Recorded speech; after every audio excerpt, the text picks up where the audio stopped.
I just want to say, I know you got to introduce your show, Sturdy, and I apologize for just jumping in, but I've got to tell Chris that Wes Craven's New Nightmare is my favorite Nightmare on Elm Street movie, and his short where he kind of did that was awesome.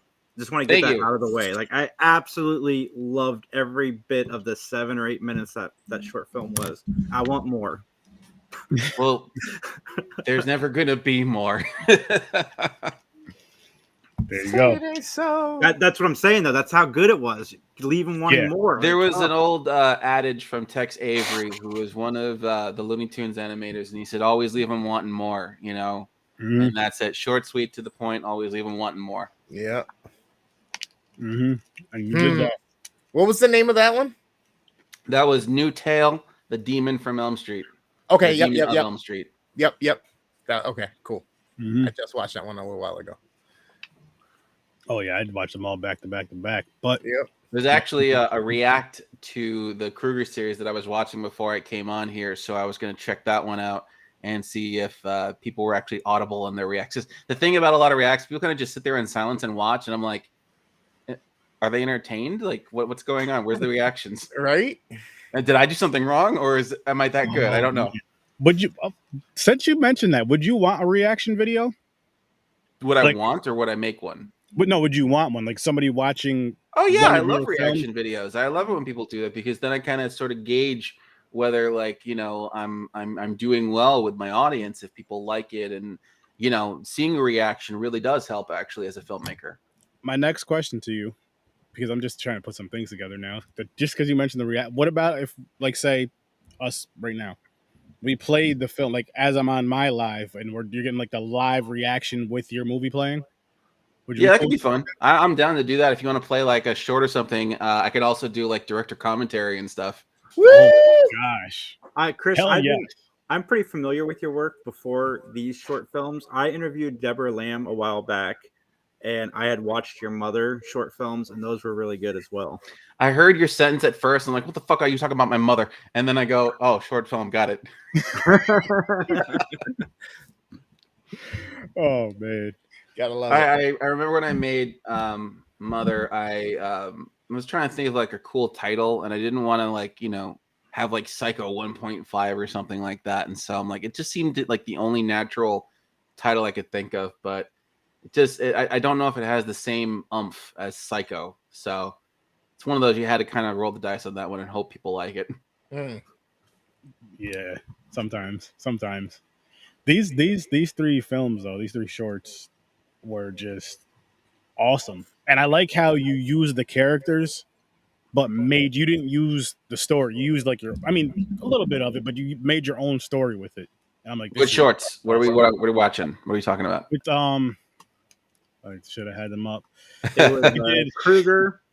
Yeah, Tales from Elm Street, The Demon of Elm Street. And There are actually there are 4 Krugers plus. No, wait a second. Well, we did the supercuts of those. Oh, okay, The yeah. Kruger So one, the Supercut, New Tale, and then whatever and then else. New Tale, and then The Nightmare Ends on Halloween.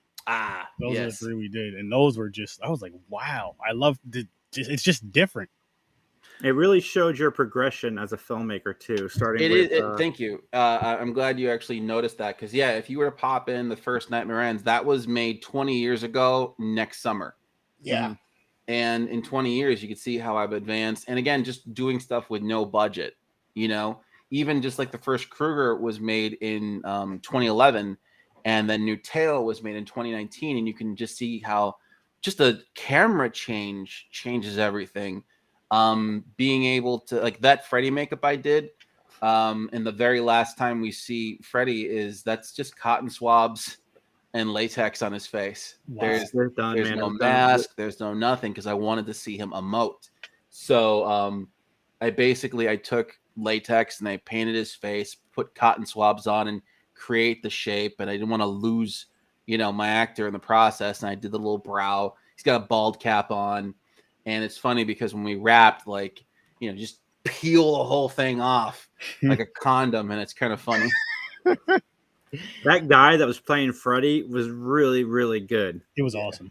That was Roberto Lombardi, and yeah, he definitely owned it. And I've seen a lot of, like, you know, fan casts where they're like, give this guy a chance, or where they're like actors who could take over after Robert Englund and they list Roberto, and that's always flattering. Unfortunately, I just feel that our time has passed because Roberto, he's pushing 60 right now, and we want to specifically do a prequel. And Freddie died when he was in his 30s, so it's getting harder and harder to do something like that. So unfortunately, I think our time for Kruger has passed. In the foreseeable future, if I ever did Kruger, he would have to come on in a different role. He would not be able to do Freddy just because of his age at this point. It's the same thing of like Robert Englund played Freddy in 2003. He was 60 something. Yeah. Well, hey man, I literally when I started watching that fucking fan film, the short, I was like, holy fuck! Like this dude looks like you pulled him out of a goddamn MCU timeline, doppelganger of Robert Englund, just a little bit younger, some earrings, you know what I mean? That I was like, holy shit. Yeah, I got really lucky with casting him. I met Roberto back in 2007 when I was doing my first feature, Methodic, and he applied for just a bit part. And, we became friends after. It took about a year and a half before we actually became friends because I saw him in 2007. I'm like, all right, that's it. I'll move on with my life. And then in 2008, a year later, I was going to do a Maniac Cop fan film, and I just needed someone to get murdered. And I'm like, hey, man, you want to get murdered in this? And he goes, sure. So he came out, he got killed in that one. And that's when we kind of started really hanging out. And then 2009 rolled around, and we did what did we do? Was he in? I can't remember if he was in my Methodic 1.5 short or not. But we started doing some stuff. We did a Joker fan film. He was in that. And then finally, sometime between 2010 and 2011, I was conceptualizing the killer prequels, which was Kruger, Myers, and Voorhees, where it's a 6-year-old Michael, it's a Pamela Voorhees story, and a Springwood slasher Freddy story. And I was like, that'd be really cool to do. No one's really done anything like that. Who could play Freddy Krueger? And I look at my girlfriend at the time. We both go Roberto because we recognize that nose. And we're like, yeah, he's got that face. Maybe we can make it work. And so that was that. Wow, that's so awesome. That's great. It is, and like again, going back to how you told for all three of these short films, the way you just told the stories and had them connect. Like, I'm like, wow, I didn't see any of this going this way at all. Yeah. I didn't get this from the. Oh my god! Now all of these guys are in this movie. Holy shit! Well, okay. So the idea behind Nightmares on Halloween came from a very specific moment in my life. It was 2003, and I was at Dragon Con. So if anybody is a convention goer, Dragon Con is usually like the place to be after Comic Con.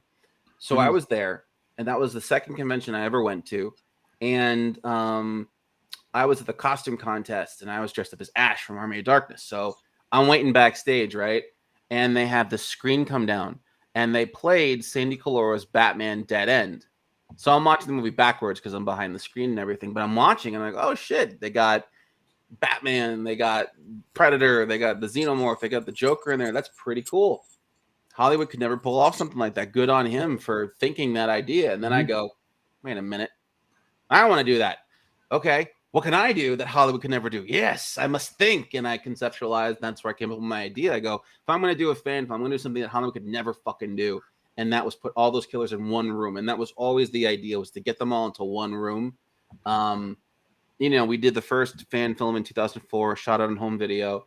And for 7 years, everyone's like, hey, where's the sequel? Where's the sequel? Where's the sequel? I'm like, okay, fine. Stop bothering me. And I shit you not, I would get like an email a day asking me for 7 years, every single day, where's part two? Where's part two? So I was like, fine, this will shut everybody up. So, we ended the first fan film on the cliffhanger that Freddy was going to get fucked by everybody. They were all going to come in and beat the shit out of him. I go, all right, fine, I got to do that fight.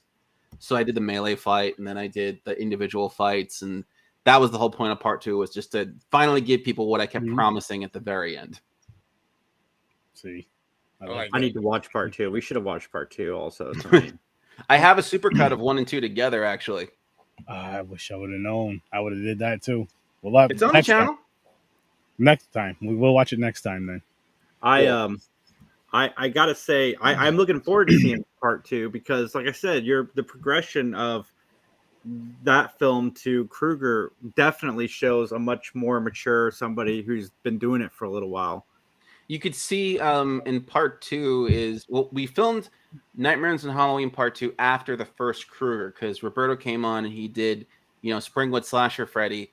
And then I was hanging out with him. I go, hey, man, since we already did you as Freddy, why don't we put you in the makeup and do part 2? So that's where it kind of went from there. And, the makeup effects were definitely not as good as they were in New Tale, but compared to the first movie, his Freddy makeup got progressively better. Mm-hmm. It was the same effect. We used a mask and we cut out the mouth and latexed it to his face. Bigger set pieces, which is kind of nice. I had this wonderful, wonderful rainy fight with Freddy and Jason. It was a rematch. Yeah. And one of my favorite shots in it is when they're about to like attack each other. I managed to, because it was raining so damn hard that day. I don't know why, but it did. I got the headlights of this car, put the high beams on it. It illuminated all the rain. Yeah. And I did a silhouette shot of the two of them charging at each other. And then the best part is when Freddy insults Jason because, he hits him with the machete and blah, blah, because you're running out of moves, Voorhees. So he just throws down the machete and picks up this massive fucking branch that was there. This wasn't scripted, but there was just this huge 20-foot long branch. He takes and just fucking swings it and knocks him out like, he's playing baseball. It was hilarious. I loved it. And even when he basically said it to Michael too, and Michael dropped the knife and fist fought him. He said that's real mature, I think it was.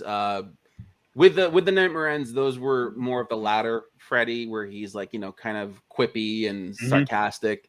The Kruger series was dead serious. Like, I did not want to bring in any of the camp from the later sequels. Yeah. So you can kind of see like the dichotomy of the character, how one aspect, in the Versus movies, he's funny and he's got he's talking to a bunch of mutes essentially. So he's got to carry those scenes. He really is. Oh wow! Yeah. So Dadpool told me about this movie or these movies and these shorts, and when I first watched Kruger, oh my god, I was so angry. I was like, God damn, this is good, but I'm so mad at this. It's so good that I'm so mad at it. Freddy, I hated him so much. Oh, absolutely, he's a bastard. Oh. Yeah, you captured something the 2013 movie didn't do so well. At all. You captured him as the killer and child molester, but you did it in a way that when he goes to kill the kid in the middle of the episode, the movie, it cuts to a red screen. Like, you just see the screen and blood drip down the screen. You don't actually see anything. Your mind gets to do it. And I thought that was really well done. Well, one of the mistakes I think a lot of either inexperienced filmmakers or just bad filmmakers make is they tell and rather than show. Now, and the whole show don't tell thing. In this instance, I don't think it's I think it's smart to not show the kill and let your mind do the work for you, because anything I'm going to show you cannot be as worse as what you can imagine it to be. And that was, a filmmaking technique employed by like Hitchcock and a bunch of other filmmakers. But the other thing is the setups. The setups were, I tried to make those as realistic as possible. The instance where he gets the girl in the park, that's stranger danger.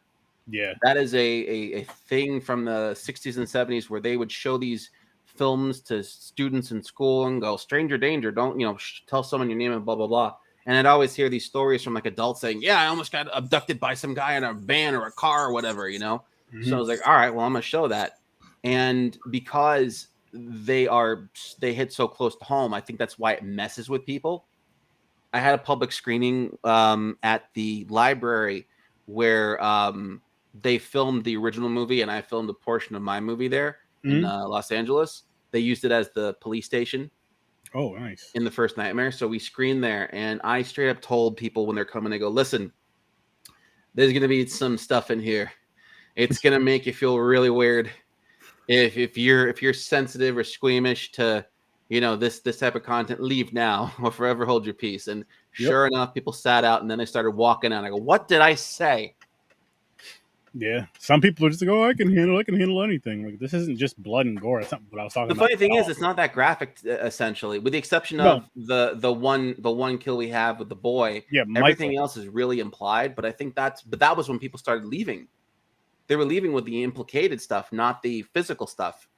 So it's interesting to see how people can react to their own imaginations. You know what it is with that? It could be that, or it could be just somebody that doesn't have that type of imagination, and they feel like they need the visual. Like I gotta see this. No, these were grown women, like conservative looking women, not like horror fans. Oh, these just passerbys who came in and wanted to see what was going on, and they like just start shaking their heads. They go, nope, I'm leaving. Yep. These are not the people who are like, I need blood. These are the ones who are just like, I'm gonna have nightmares when I go home. Oh, it did its job then. Absolutely, it did its job. It did its job. I mean, we I just feel bad for them because I warned them. We forget how much of a son of a bitch Freddy Krueger was, because you know the films make him comedic after a while, but he really got that. There literally are people who are like sexually attracted to Freddy Krueger, and I'm like, are you stupid? But so that was one of my intents going into the Krueger series, was to remind people, hey, all you people who are like jerking off to Freddy, he's a child killer. Mm-hmm. And allegedly a molester. I didn't want to touch upon that. I just went allegedly. I never had like anything that was, like confirmed, but still, it's like, stop masturbating to Freddy Krueger, please. Oh, Dad. What's up, Dadpool? We miss you, buddy. Okay. Hey, AJ, how you doing, buddy? He's the one. So you included your mom in the film? Hmm? You included your mom in the film? Oh yeah. So the scene in the park where he's going to abduct the girl, there's a missing child poster, and that's actually my mother's childhood photo. That's awesome. Because I was just looking for online and everything for photos of like kids from that era, and my mom was a child in the 60s, so I was like, hey mom, can I just like rummage through your photo book? She goes, why? I go, no reason. I found the photo, scanned it in, and she's like, what are you doing? I go, just making a missing child poster. Why? I go, you'll see. And that was that. I'm glad you referenced Batman Dead End, because that movie was fantastic. It's the first fan film I ever saw, and I was like, wow, this is really good. Did you want to get into filmmaking prior to watching Batman Dead End? Yes. First off, I will say that Dead End was probably the introduction for a lot of people to fan films, myself included. I never knew what a fan film was before I saw that, and I'm like, oh shit, we can do that? Yeah, and that was where the thought came for me. It's just like, I didn't know that I could do something like that. Now, I had ideas as a kid, like I wanted to do my own Ace Ventura movie when it came out, so I tried with my home camera to do an Ace Ventura movie, but it didn't work. Technically, I was doing fan films, 30 years ago, but regardless, after seeing Dead End and realizing that they had production value into it and everything, I go, okay, I'm going to do that for a lot less money, but I'm going to do that. Hey, you did it though. But I always wanted to be a filmmaker. The idea really hit me, I want to say, when probably when I saw Teenage Mutant Ninja Turtles, the original movie, because that was, my parents said that was the first movie I saw where my jaw was just on the floor the whole time. Yeah, because that was beautifully made. Jim Henson was firing on all cylinders. Those costumes, the score, just everything was fantastic. And it still holds up in my opinion. I don't care what anyone says. I was just about to say, I love those freaking, like, turtles and horror is my shit. I love those freaking movies, the games, the cartoons, all of it. I just me and my brother met Kevin Eastman back when he came back here a couple years ago and signed our books and drew turtles in our books. That was like, that's the only time I was starstruck as far as like meeting celebrities. That was the only freaking time where I didn't know what the hell to say. Stumbling, I just stood there. Can you draw Donatello, cool, please? Smiling. And that was it. Thank you. I would love to pitch to him my Casey Jones idea. I did 2 Casey Jones fan films, but I have an idea for like a rated R TV series. Which would be like set in the 80s. And so like the concept base, it's like Taxi Driver essentially, but with Casey Jones in it instead. And I was trying really hard to get in with anybody who knew those people, but the concept was basically, we see him becoming what he is going to eventually become, And you see the genesis with him getting kicked off the hockey team because he's too violent, but actually he's beating the shit out of somebody who was being racist to his friend. So every fuck up that lands him in jail or gets him in trouble, there was a good intention going in. Okay. That's like the angle I want to take on Casey, is that he always had a good intention with whatever he did. It's just the execution was either sloppy or poor. And, you know, he's just a colossal screw up is what he is. But he learns along the way. But he goes through the John McClane. He's going to get fucked up along the way. I like that. Oh, wrong link. The bot. What's up, Teen Snobs? What's up, Oh, yeah. Teen Snobs? Website. So, yeah. So you saw Ninja Turtles. All right, yeah. I totally lost track of where I was going with that one. Thank you. So I saw Turtles, and I said to myself, you know, I want to be able to do that, but I didn't know what it was. Now, at the time, I knew how to draw, and I was drawing. My father was an artist, so everyone's like, "Oh, you're going to be an artist like your dad." I go, "Guess so. Yeah, I'm going to be an artist like my dad, right?" So, you know, I'm growing up and I'm drawing, and as I'm growing up and drawing, I'm realizing this is really fucking tedious. I'm drawing. It's taking fucking forever to do it. And then I go into animation. I go, that's what I'll do. I'll become an animator because I can draw and I can make movies. And I realized that is way more tedious, because instead of just drawing one picture and being done with it, now I got to draw thousands of pictures and make them all work. And I hated it because it was just way too much for me to handle. And I, at some point, said, you know what? I'm going to do the Tim Burton thing. I'm going to go to school for animation to become a filmmaker, because, no offense, but film students are fucking idiots.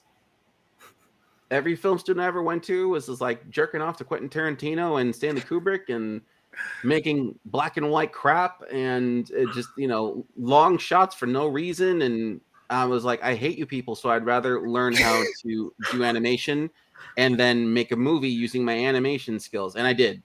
And actually, the first live action film I made was Nightmare Ends on Halloween.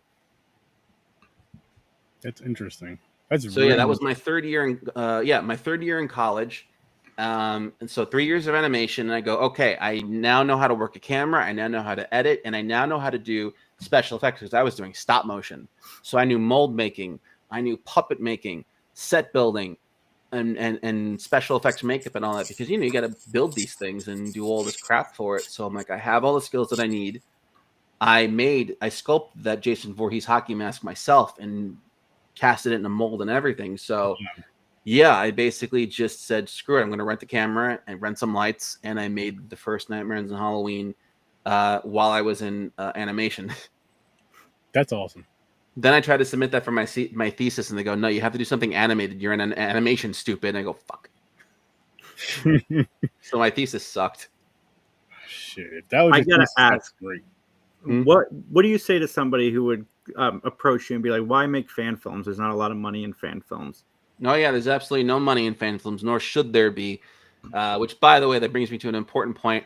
I do not condone nor support big budgeted fan films. Anything that's over $5,000-$10,000 should not exist. If you're trying to raise $100,000 to do a Friday the 13th movie, get bent, as far as I'm concerned. Because why the hell do you need that much money? What are you going to do that's so amazing and so different? Oh, you're going to sculpt the mask yourself? I did that. I did the first Nightmare Ends on Halloween for $500. I made a Jason mask too. Why do you need $100,000?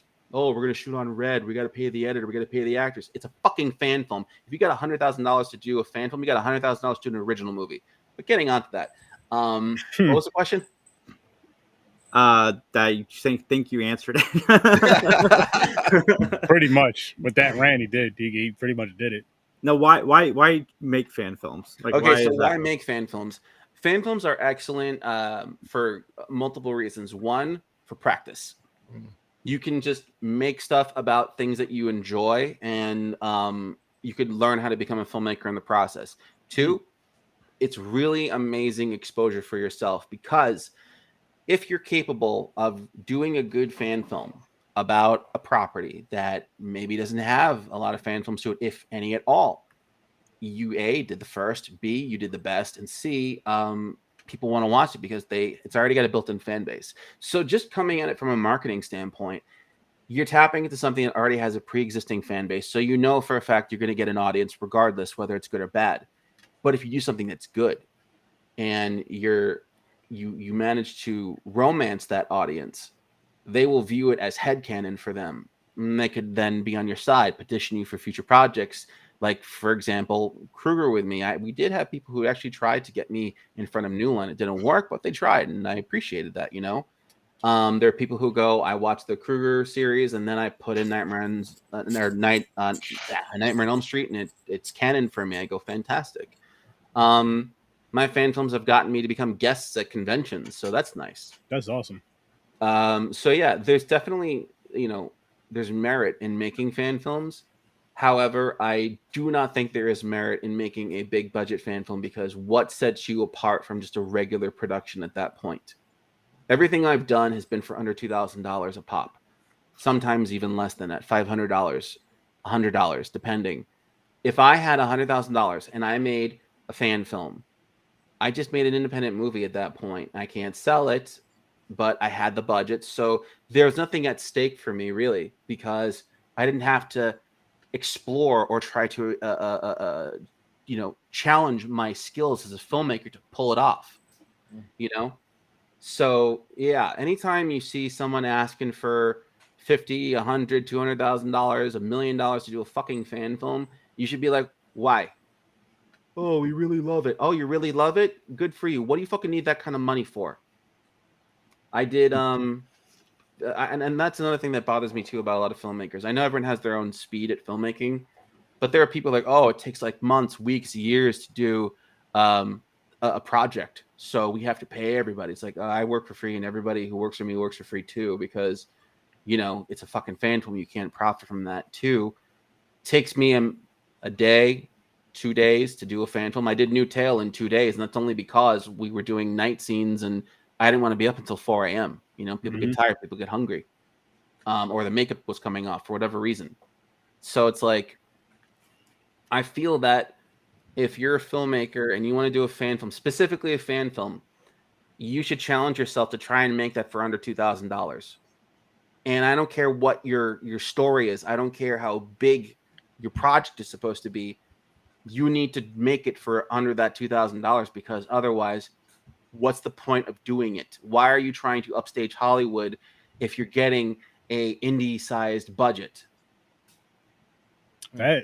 Wow. That's a really cool challenge, though.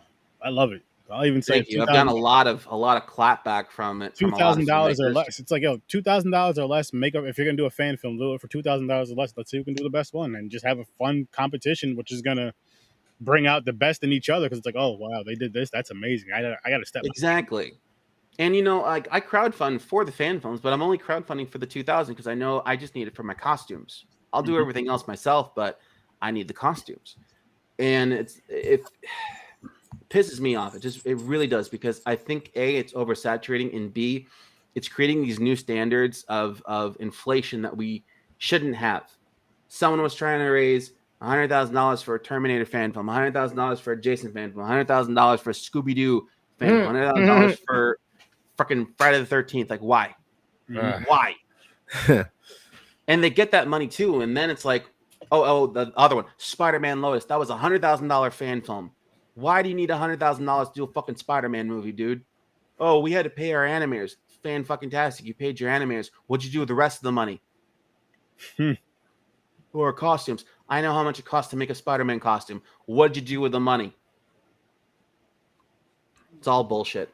And they always say, oh, we have to raise funds for all of our kickbacks, or we have to, have additional money set over for our crew or whatever. No, you're paying yourselves is what you're doing. You're paying yourselves, and you're raising money off of property you don't own, off of people who are hungry for content, and you're basically just stealing their money, and you're going to deliver. I don't care how good or how shitty your film is. You shouldn't be doing it regardless. So I'll get off of my soapbox now.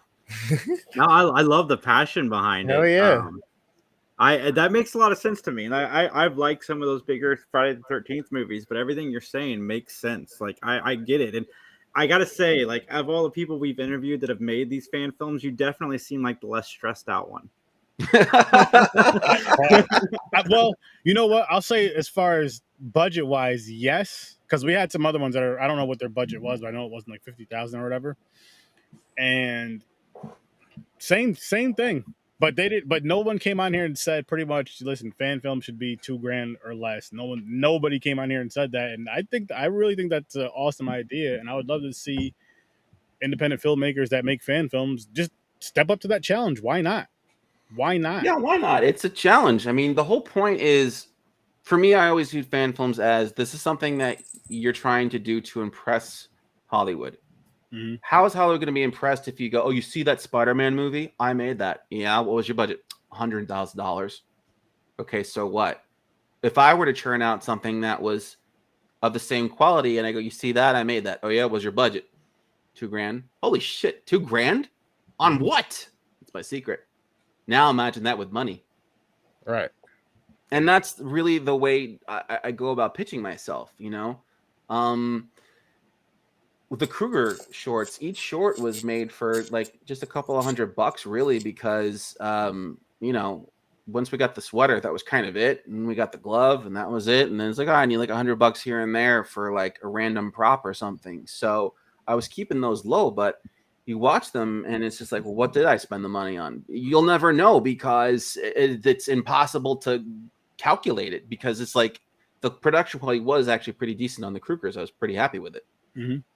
And that just comes down to figuring out. Like another thing, people go, oh, we need money for locations. Have you tried walking in and asking politely for something? Mm-hmm. Have you tried bargaining? Because everywhere I shoot for free, because I find people who are generous or I owe them a favor at the end of the day. And it's really good to have a filmmaker in your back pocket. Hey, I like that. Mm-hmm. Yeah, I mean, you got it's like the Kevin Smith was when he first started the train of thought. Like, I can make this for this amount of money, but so they see how creative you are. Like, you were able to make this with this budget. Like, what can you do if we give you just a little bit more? Like, what if we gave you And that's a really 20,000, good thing Chris? for investors. Yep. Yeah, Shows when you're it comes to your resourceful. original work, and you're trying to pitch your original work, they go, oh yeah, what can you do? I can do all this. What'd you do that for? Pennies on the dollar, dude. Now imagine what I could do with an actual budget. And they go, oh shit, really? Yeah. And it's always more impressive in my book. Also, at the end of the day, I feel better about myself too, because Oh, he froze. He was just why does this come on, Restream? the StreamYards, guys, StreamYards.com. did you guys still there? Did I lose you? For a second, but we can hear you now. We can hear cool. you You now. see me? Am So I what moving? were you about to say? Yes. Okay, Hang cool. on. I was gonna say, I know what it's like to shoot a movie on $100,000. It's cushy. You get trailers. You can afford a trailer, at least one trailer, one porta potty, catering. You can shoot for 15 days, essentially. You can shoot on a red camera. You can afford an editor and a composer. You can pay your actors thousands of dollars a piece, because that's how much I budgeted a feature film that I was working on. Okay? You can pay yourself a handsome fee. So $100,000 to a fan film is bullshit. Because what are you going to do? For the like Spider-Man Lotus, for example, they did have $100,000. What did they do? They had a couple of CGI shots of him swinging through the city. Everything else was just street level dialogue or shooting on a roof dialogue or a fight scene here and there. Where'd the money go? Yeah, that guy is not a good guy from what I've read. No, he's a piece of shit is what he is. So I'm going to talk crap about him, but still, it went into his pocket is what had happened. That money went into his pocket, and he should be ashamed of himself. Oh, and they also had a live premiere. They sold tickets to a premiere as well, which is also disgusting. You can't do that. Yeah, wait till Sorry, it Marvel really rubs me the wrong way. Wait till Marvel gets sound of that.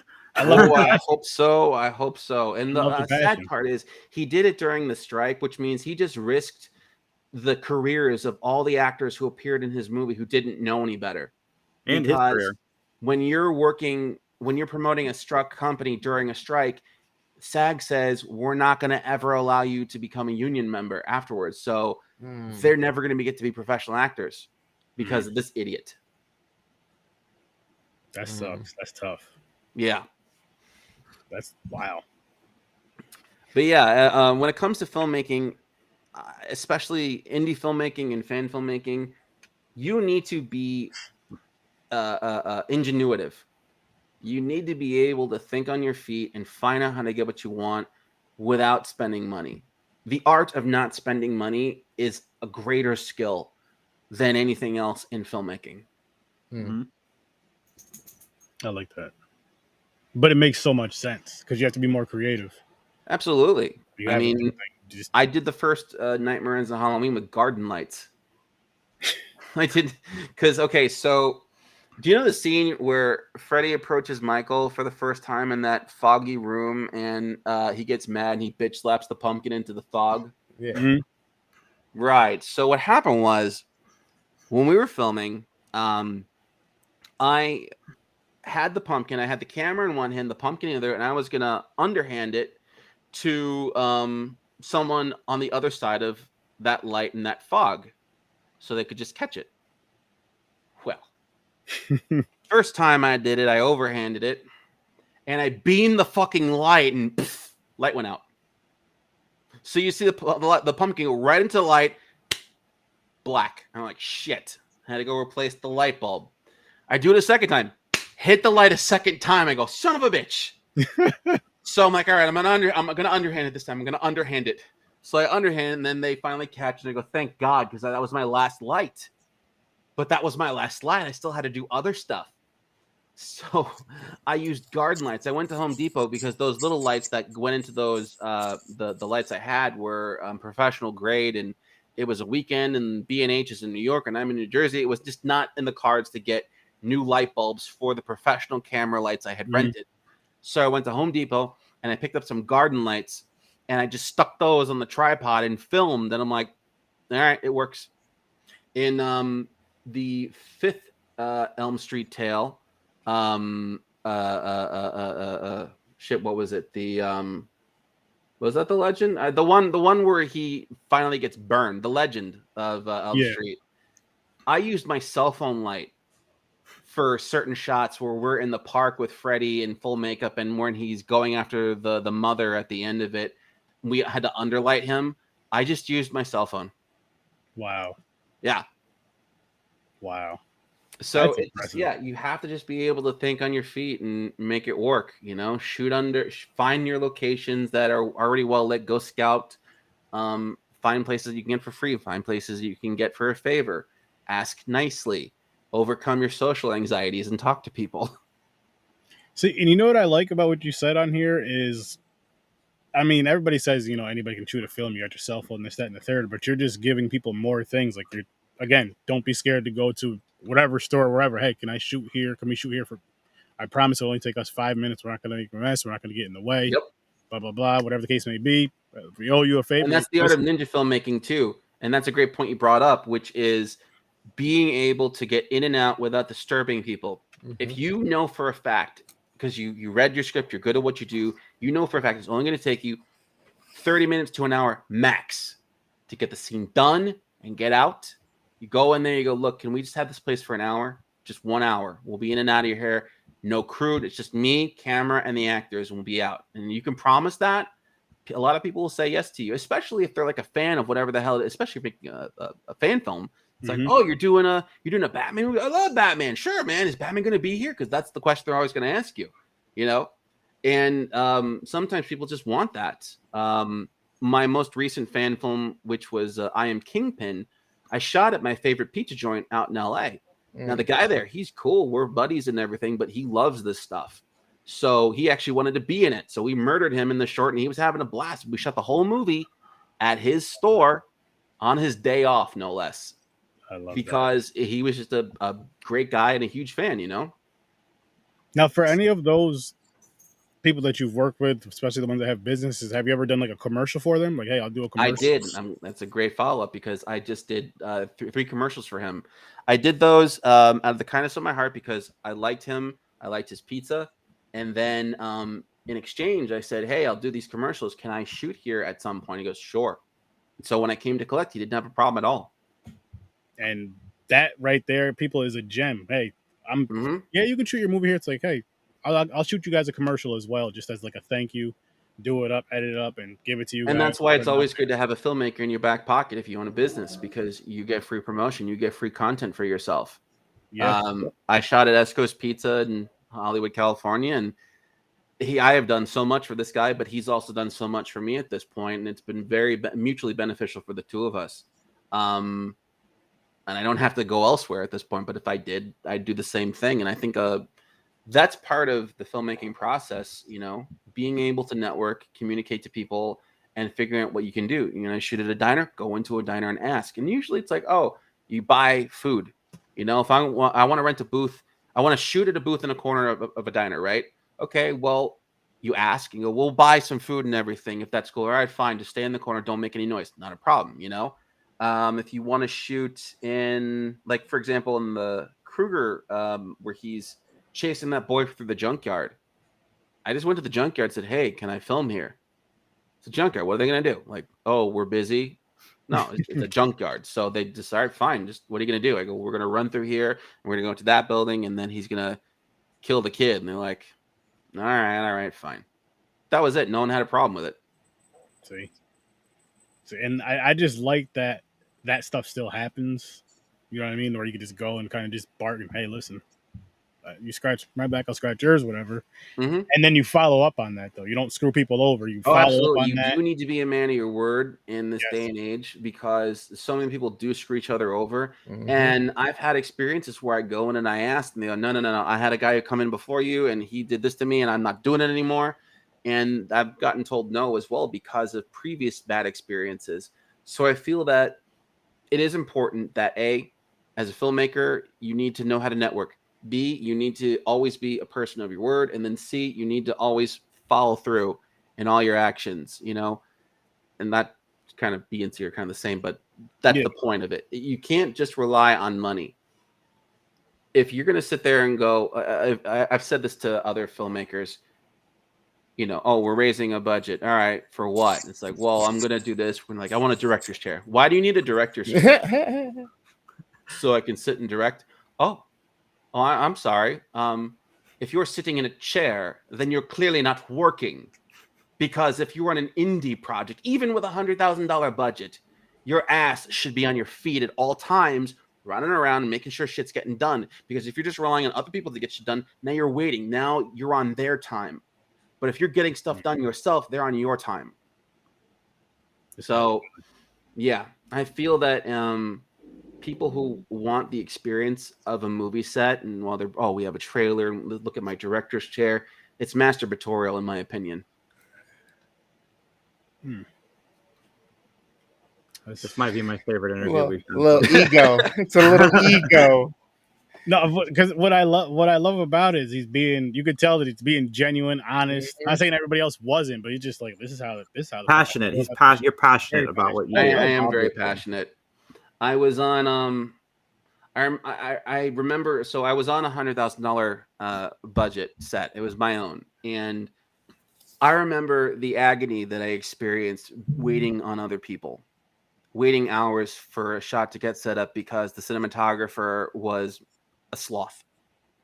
Or they're like, you can't touch that. We hired guys to move that. We have PAs. I go, dude, I'll pick something up. It's fine.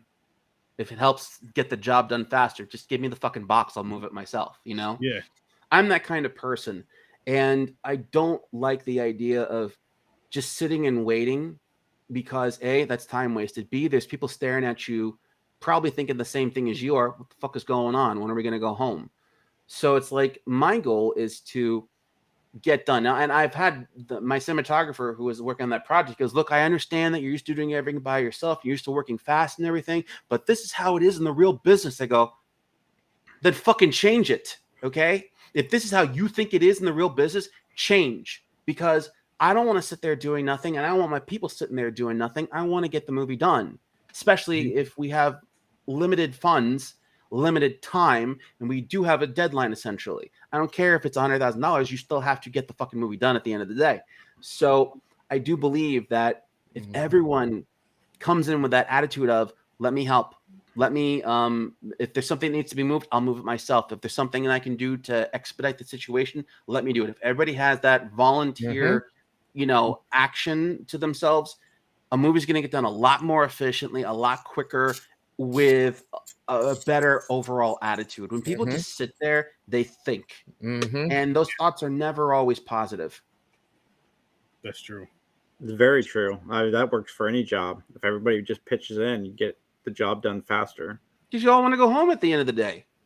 Damn And right what's about better? that. What's better? Wrapping early and then going home, or wrapping late and you still have shit to do the next day? Nah, getting that Because shit you done didn't early. finish in time. And that happened to me. So I'm never going to forget that experience, because I know for a fact that I don't ever want that to happen again. So every feature, every short I go into, it's always, what can I do to make this go faster and to make everyone less stressed? And yeah, that is my approach to every film. And again, it's not an ego thing. It's not a selfish thing. It's a communal aspect of, I'm looking out for you as well as myself here. You don't want to be here any longer than you have to be. Why would I? What's your favorite of the movies you've made? Oof.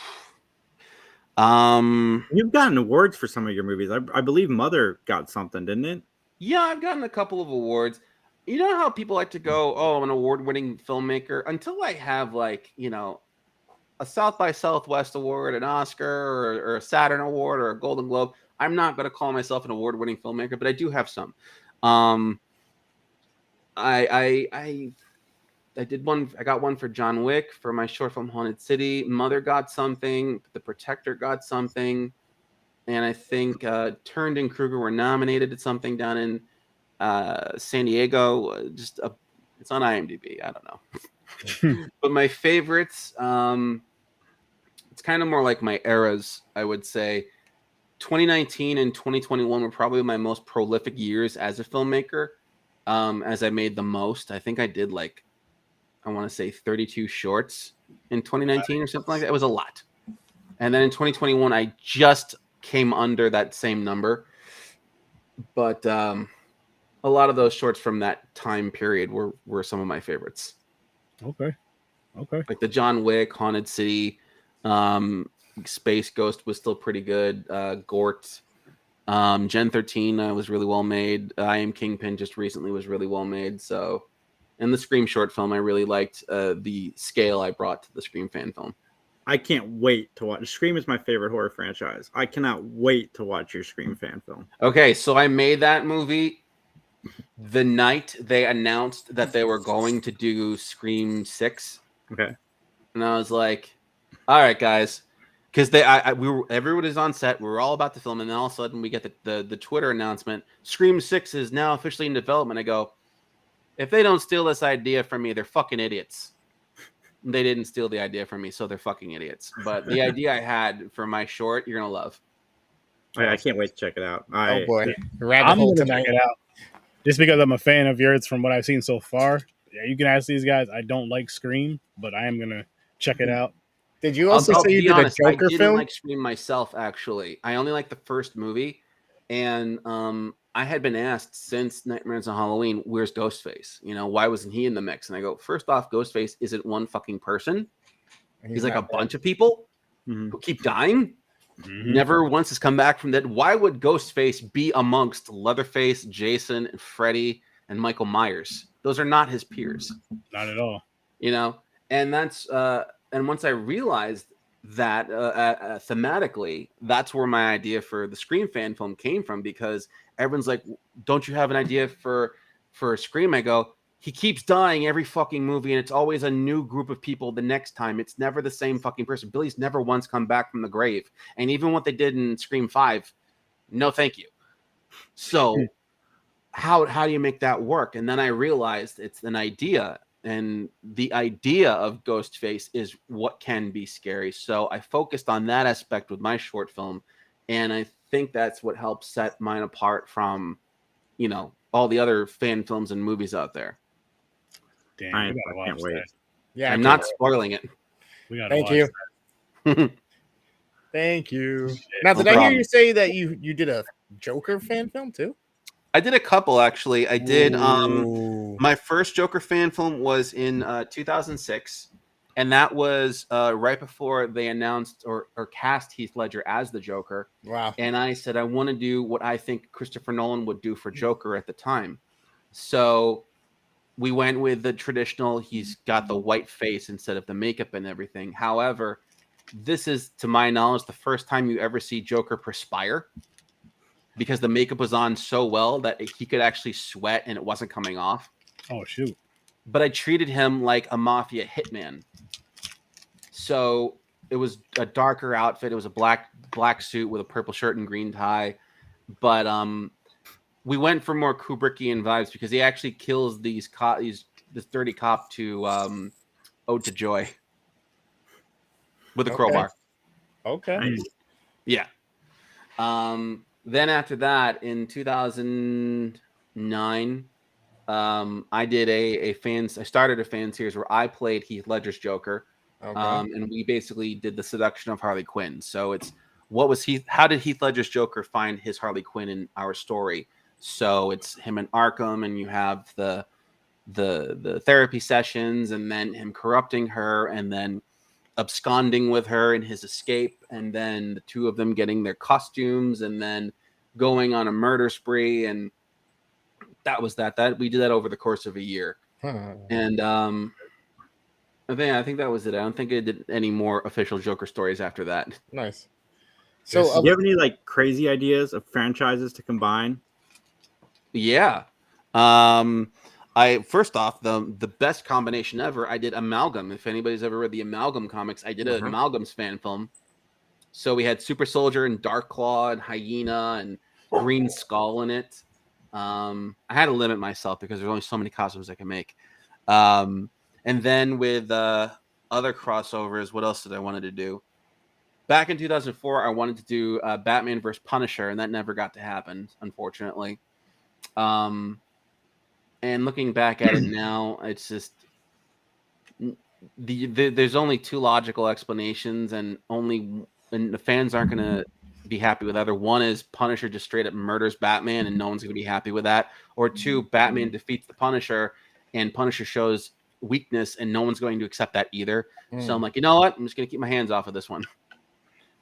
Other crossover ideas. Hang on, I actually have a list of. I get bored on ChatGPT and I type in like weird crossovers. Like I did Teenage Mutant Ninja Turtles Vacation at Camp Crystal Lake. I did Ace Ventura Takes a Nap on Elm Street. Yeah. Oh See, my something god! like that, just because, even to do like a fan film, that'd be another fun challenge for under 2 All right, so these are my Mask they versus almost Freddy were Krueger. ideas. Okay, so these are all the things that I wanted to do but never got to do. Some are technical crossover, some are not. But the first film I wanted to do was called After the Massacre, which was what happened to the truck driver in Texas Chainsaw Massacre. And I wanted to, Leatherface obviously kills him and everything, but that was going to be it. I wanted to do a Tim Burton Batman movie called Mask of Vanity, where you see the Keaton Batman go up against a Clayface type, and Clayface in this version would be like what Tim Burton would imagine Clayface to be. There was Batman Punisher. I wanted to do Catwoman versus Black Cat, but I never did that. I wanted to do remember that animated TV series called Cops back in the 90s, in the late 80s? Yep. I wanted to do Cops, but unfortunately George Floyd happened. I just said no propaganda. I'm done. That's and fair. Then that is fair. I wanted to do Danger Girl, the J. Scott Campbell comic. And I almost filmed that one actually. We did a fight choreography and we had everything. I had the costume bought, the posters taken, and then my actor bailed on the day of fight rehearsal. And I was like, what? And that was the end of that shit. You're passionate about so many things. Have you thought about doing anything spoofy? Spoofy? Like making like a spoof film about making absurd amount of fan films, like expensive fan films? I can't do self-aware stuff like that. I just think that's a little too tongue-in-cheek for me. I'm trying to think, like for me and everything like that. What people always go, oh, so that really funny story happened to you. There's a movie one day I go, I'm not going to make that movie that is based on my real life because I just think it's a little too arrogant for me. I'm already arrogant enough as it is, so I don't want to do like self-inserting myself into Newtail is about as arrogant as I'm going to get with my shit. Newtail, man, I want more. Dude, it was so good. It is. I was really shocked how good it was. Like I don't know anything about the production, but there is like a Dylan's New Nightmare coming out with the original kid Cannot from wait to Wes see that Craven's New too. Nightmare, and I Yeah. can't wait to see it just because it's got some association with that. And your short like encapsulated what Wes Craven was doing with New Nightmare so well. Like I really like that. It's Well, kind of a good balance between that and part 2 with the whole Jesse vibe and how he takes we over. did and go stuff with the like Jesse that, vibe with the possession of Roberto by Freddy at the end of it and everything. And that was something I took into consideration for New Tale.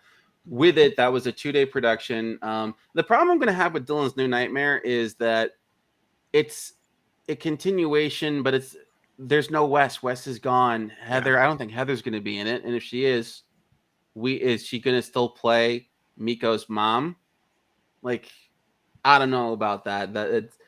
I'm sure it's going to be fun, but with Newtail specifically, I really just wanted to stay meta. Mm-hmm.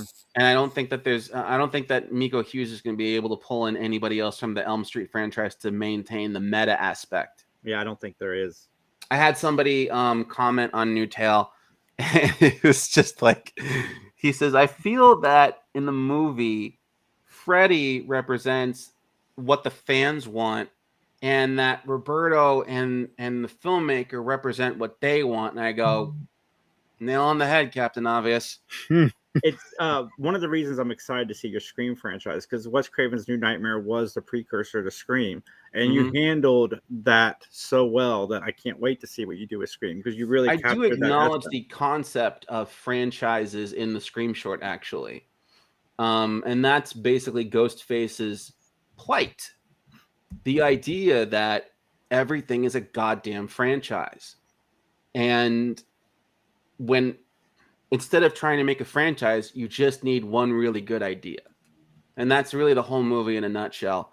And I try to really just focus on that. And I think that's what sets a lot of my work apart from Hollywood and possibly other fan filmmakers, because I don't know, I don't watch a whole lot of fan films. I really try to be, I like to subvert stuff. If you look at a lot of the stuff I do, is there's a lot of subversion going on. Rather, like, for example, Friday the 13th. When anybody says, name a plot of a Friday the 13th movie, it always starts the same way. A group of friends go to the woods to drink and have sex, and Jason shows up. Halloween. A group of friends are doing something on Halloween at the Myers house, and Michael shows up. Nightmare on Elm Street. A group of friends are doing something, and Freddy shows up. It's why do we keep doing the same shit? Like, there's the trope of a superhero movie. Some woman in an alley is getting mugged, and then the hero drops down and saves the day. It's always the same trope. So once you abandon the tropes and you start thinking differently, you create different ideas. So like with the KRUGER and everything, why am I wasting time focusing on the people Freddy's going to kill when I should just be focusing on Freddy? That's what people came to buy tickets for. They want to see Freddy. They want to see Jason swing his machete. So for my Voorhees short, we're with Pamela Voorhees the whole damn time. With my KRUGER short, we're with Freddy the whole damn time. And rather than putting them in the special appearance thing, like for Michael, for example, the trope is we don't see the killer until the very end. We get glimpses of the killer throughout the movie, and then boom, at the very end, there he is in full glory. He's killing people, right? No, you're going to get the kill at the beginning. At my Myers short, there's Michael. There he is. He's stalking people. We're with him. We're watching it from his perspective this time. I don't give a crap what's going on inside the house. I don't care what people are talking about. I want to see what Michael's doing. I don't want to follow Michael until he murders somebody. And then if I'm going to do a cutaway, I'm going to cut away to something significant that would play up the sequence. So if my first Myers short, The Butcher, we have these doctors dismissively talking about him. And the very last line before he kills somebody, he's harmless. And then he strangles the girl, I got one question, then I got to bounce. Like it. If Hollywood showed up to you and said, here is some money, Chris, pick a franchise, which franchise would you pick? First and foremost, I have features for them, or I'll go with the scripts I already have written.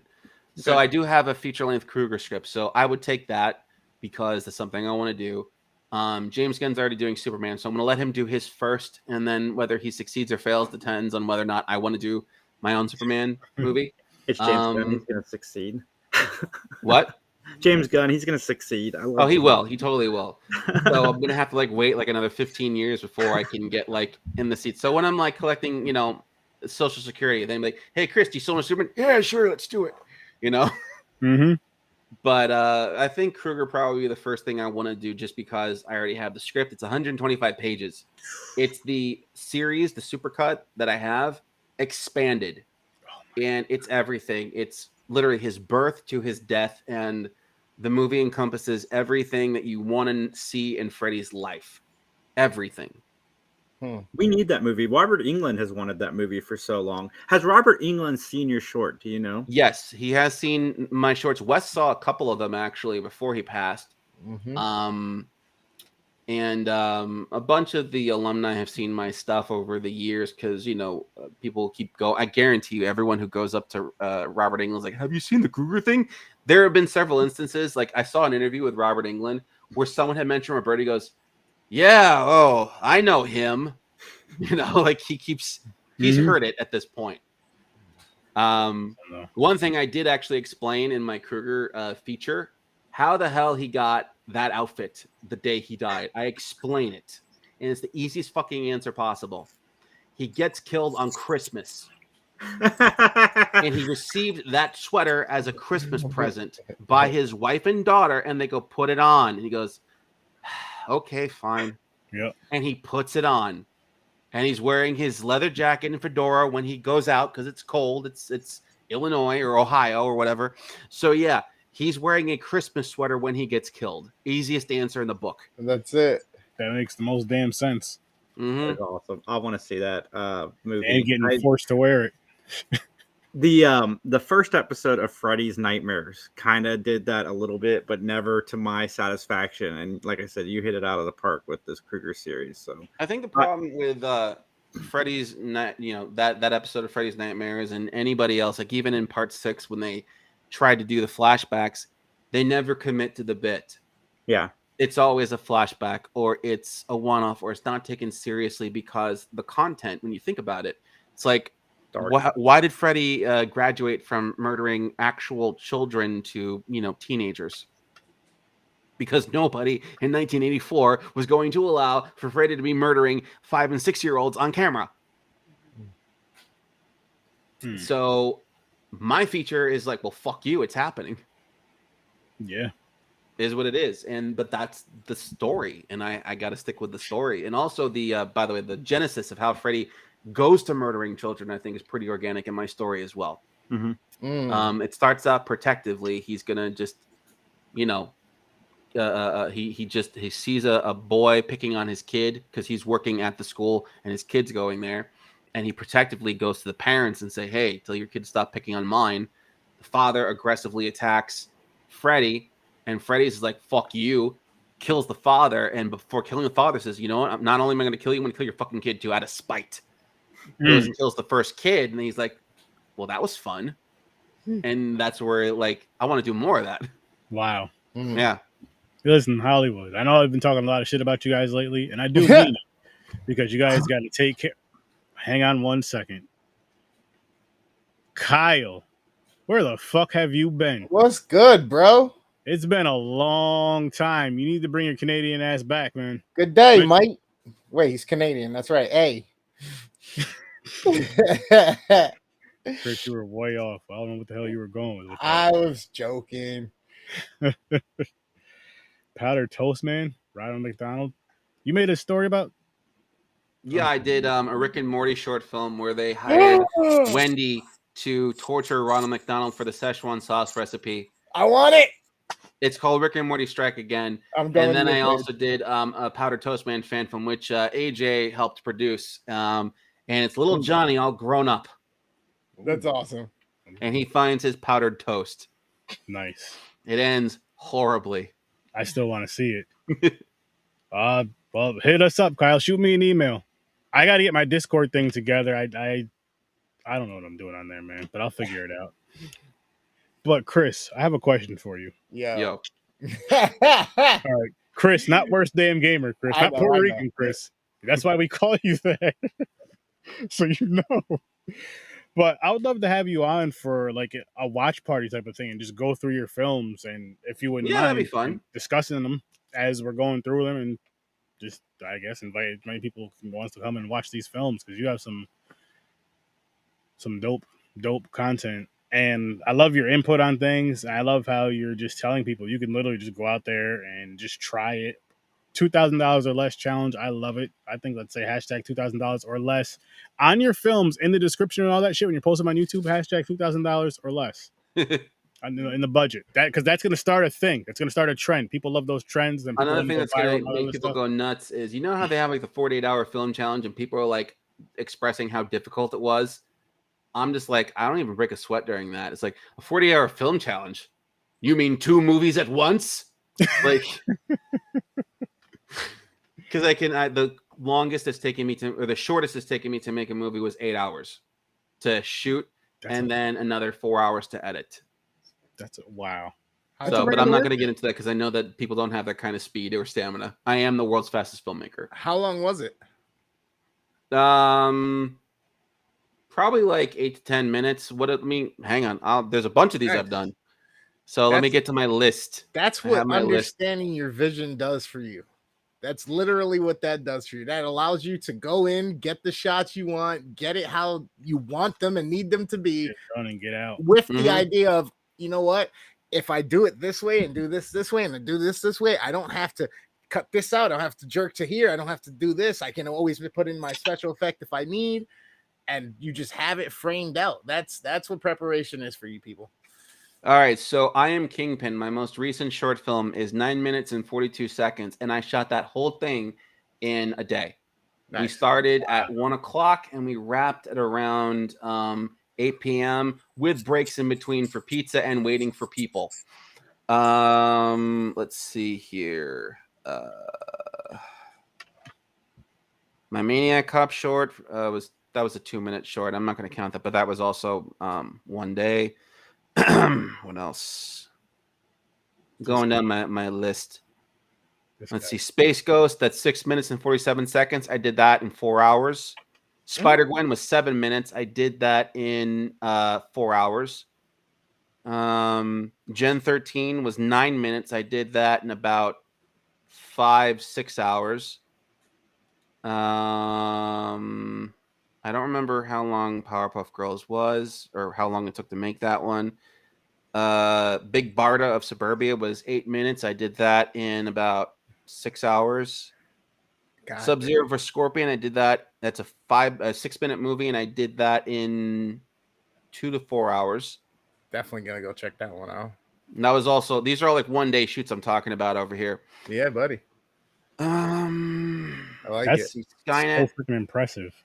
Skynet was 2 days, but I had to split that up because we had to do some reshoots because footage didn't come out right.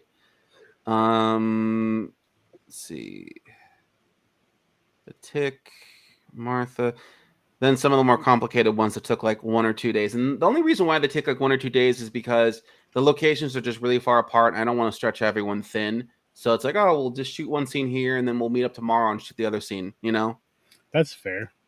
Like Domino was 8 minutes, and that was shot in 1 day, and that was about a 4-hour shoot. Mother was about a 4-hour shoot, 5-hour shoot, give or take. That was 12 minutes. Wow. What's your favorite genre to be working on, that whether it's writing or just to film or whatnot to create? Superhero and horror are usually like my two favorites, and I love being able to combine them.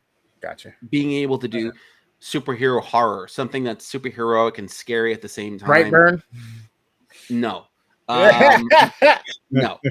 More like if you watch my short film Haunted City, it's basically you have a vigilante ghost who's scaring bad guys to death. That's cooler than evil Superman. I don't like evil Superman trope. It's dumb. Yeah, we're I would have to beg to differ, sir. My Warrior Predator short film, that was 7.5 minutes. I did that in 3 hours because I was shooting in between tourists who were coming to the canyon where we were filming. See, man. Yeah, I'm definitely having you back on for this watch party thing. I think we should do it in October because it's just the month to do horror. Yeah, why not? But And yeah, this man, is I'm a wealth of information. But I do believe, like, if you want to really, really challenge yourself, shoot your movie and edit your movie and have it done in 24 hours and have the whole thing on a $2,000 or less budget. I think we need to like write something up behind the scenes and just put that challenge out there for everybody and just put the hashtag under $2,000 budget. Oh my God, 24 bro. hours. You know how they do those fucking like either beats or 4 different rappers or singers on the same beat type challenges? We need to do one script out and have different filmmakers make a 2-minute video of it and fucking vote on which one's the best. I did do a filmmaking contest a while back. It was called the Spook Contest, where I had a concept, and the concept was you have to have a horror movie with a sheet ghost as your villain. As there had to be a guy in a sheet ghost, and do anything you want with it. And I had about maybe 4 or 5 people who submit them to me, and they were pretty good. But yeah, awesome. I think that the Spook Challenge I think is really intriguing because it's very difficult to make a sheet ghost scary. It is. True. But yeah, if someone can pull off making a sheet ghost, then you know what you're doing. The movements have to be perfect, or the stillness has to be even better. Or the edit and the music cues, the editing, the movements, and then the lighting. You got to know how to light that sheet, man. You got to know how to put music and film that person in the sheet. Yeah, shit, man. So many good ideas. So many good ideas and cheap. That's cheap. That's the affordable, if you want to call it that. If you don't want it to sound cheap, say affordable. Where you don't even need to have a budget, just use shit around the house. That's basically what he's telling you to do. The cool thing is, because we're in the 4K era of cell phones, you don't even need a fucking camera. You just use your phone. And if you can just hold your phone still enough or get a little thing for it, you could shoot something pretty innovative. That's true. That's very, very, very, very true. It was harder for me growing up because we didn't have that in the turn of the century. We listen to me. Back in my day, in the turn of the century, we didn't have these fancy 4K cell phones. We just had regular old flip phones. Yep.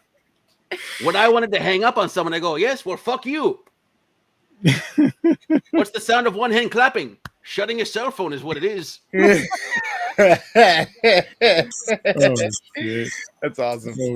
But yeah, I had a shit on home video, man. Home video sucks by comparison. Yeah, it does. It does. It's rough. It's rough. But while we still have you here, I do want to bring up this right here. Ah, yes. So this is what's up?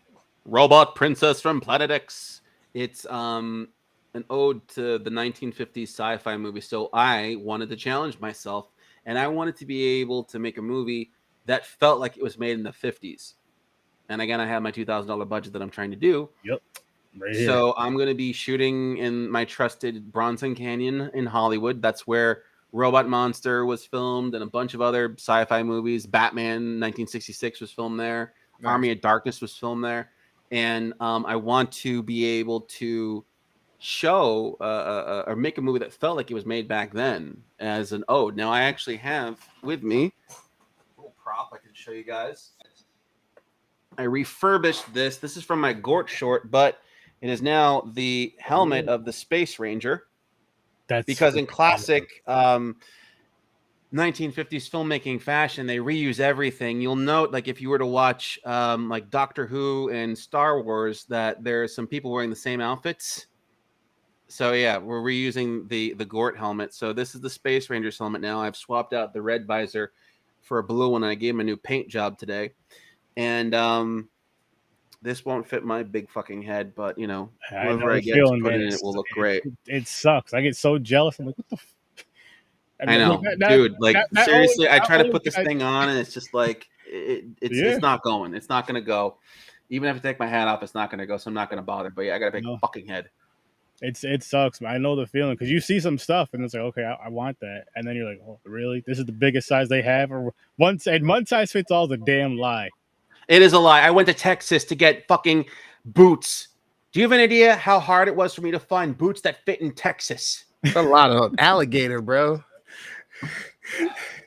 On top of that, back in 2012, I wanted to do a Captain America show where I, who was in shape at the time, wanted to play Captain America. Then I ordered the helmet. Didn't fit. And that pissed me off so much. I got the suit on. I'm like, thunk. Oh, come on. All right, Captain America doesn't have his helmet on this outfit. It's fine.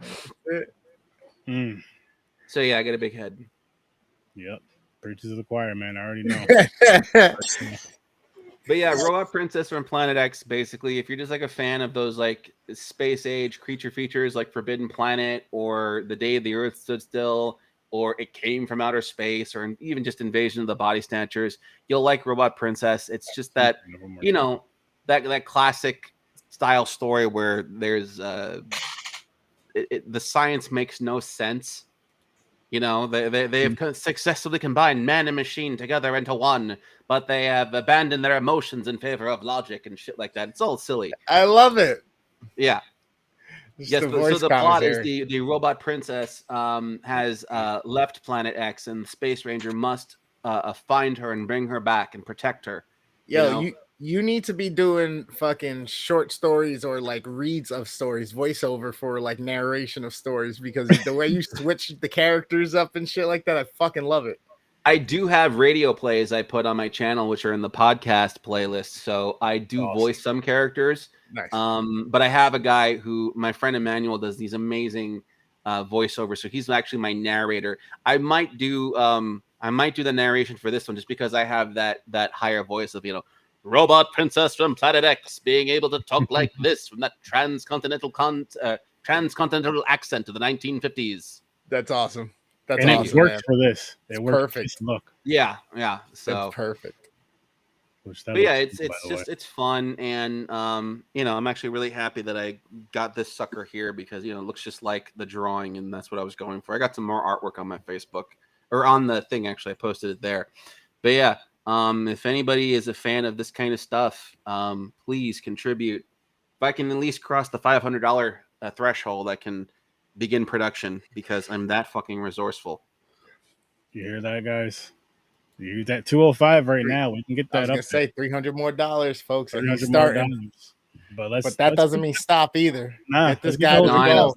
In the words of Tim Robinson, you got to give. You got to give. Did you give? You got to give. Did you give? You got to give. You got to give. You got to give. Oh, shit. I love it. Yeah, hell yeah. I love just the passion that you have for it. You can just tell. You can really, like, you. If you don't love what you're doing, why you're doing it, honestly. When I was working on set a couple of times, I'd run into these people who are very disillusioned and tired and drained. And I'm like, why are you upset? And there's like, you know, another day, another dollar. I go, another day, another dollar. You could be working at McDonald's right now. Okay. You're on a set. You're playing pretend professionally. Mm-hmm. Okay. I don't give a fuck. I would do that any day over anything else. Any day, on any bad day on a set is better than a good day parking cars, in my opinion.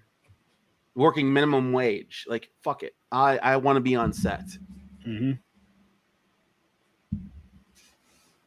Mm-hmm. And I get it though, because again, you have that strong passion for it, and it's like, this is what I really want to do, no matter how good or how bad this day is going to be doing it. But this is what I'm going to do, and I want it. It's the drive that gets me through. You know, where lesser people would be like, "That's it, I can't do it. It's too much." I go, "We're going to finish this, or someone's going to die." Yeah. There you go. See, so there's other people just as intense in me in life. Yeah. I had I'll tell you guys a funny story. So back in I've had some run-ins with the police over the years, and they're very colorful endings, all of them.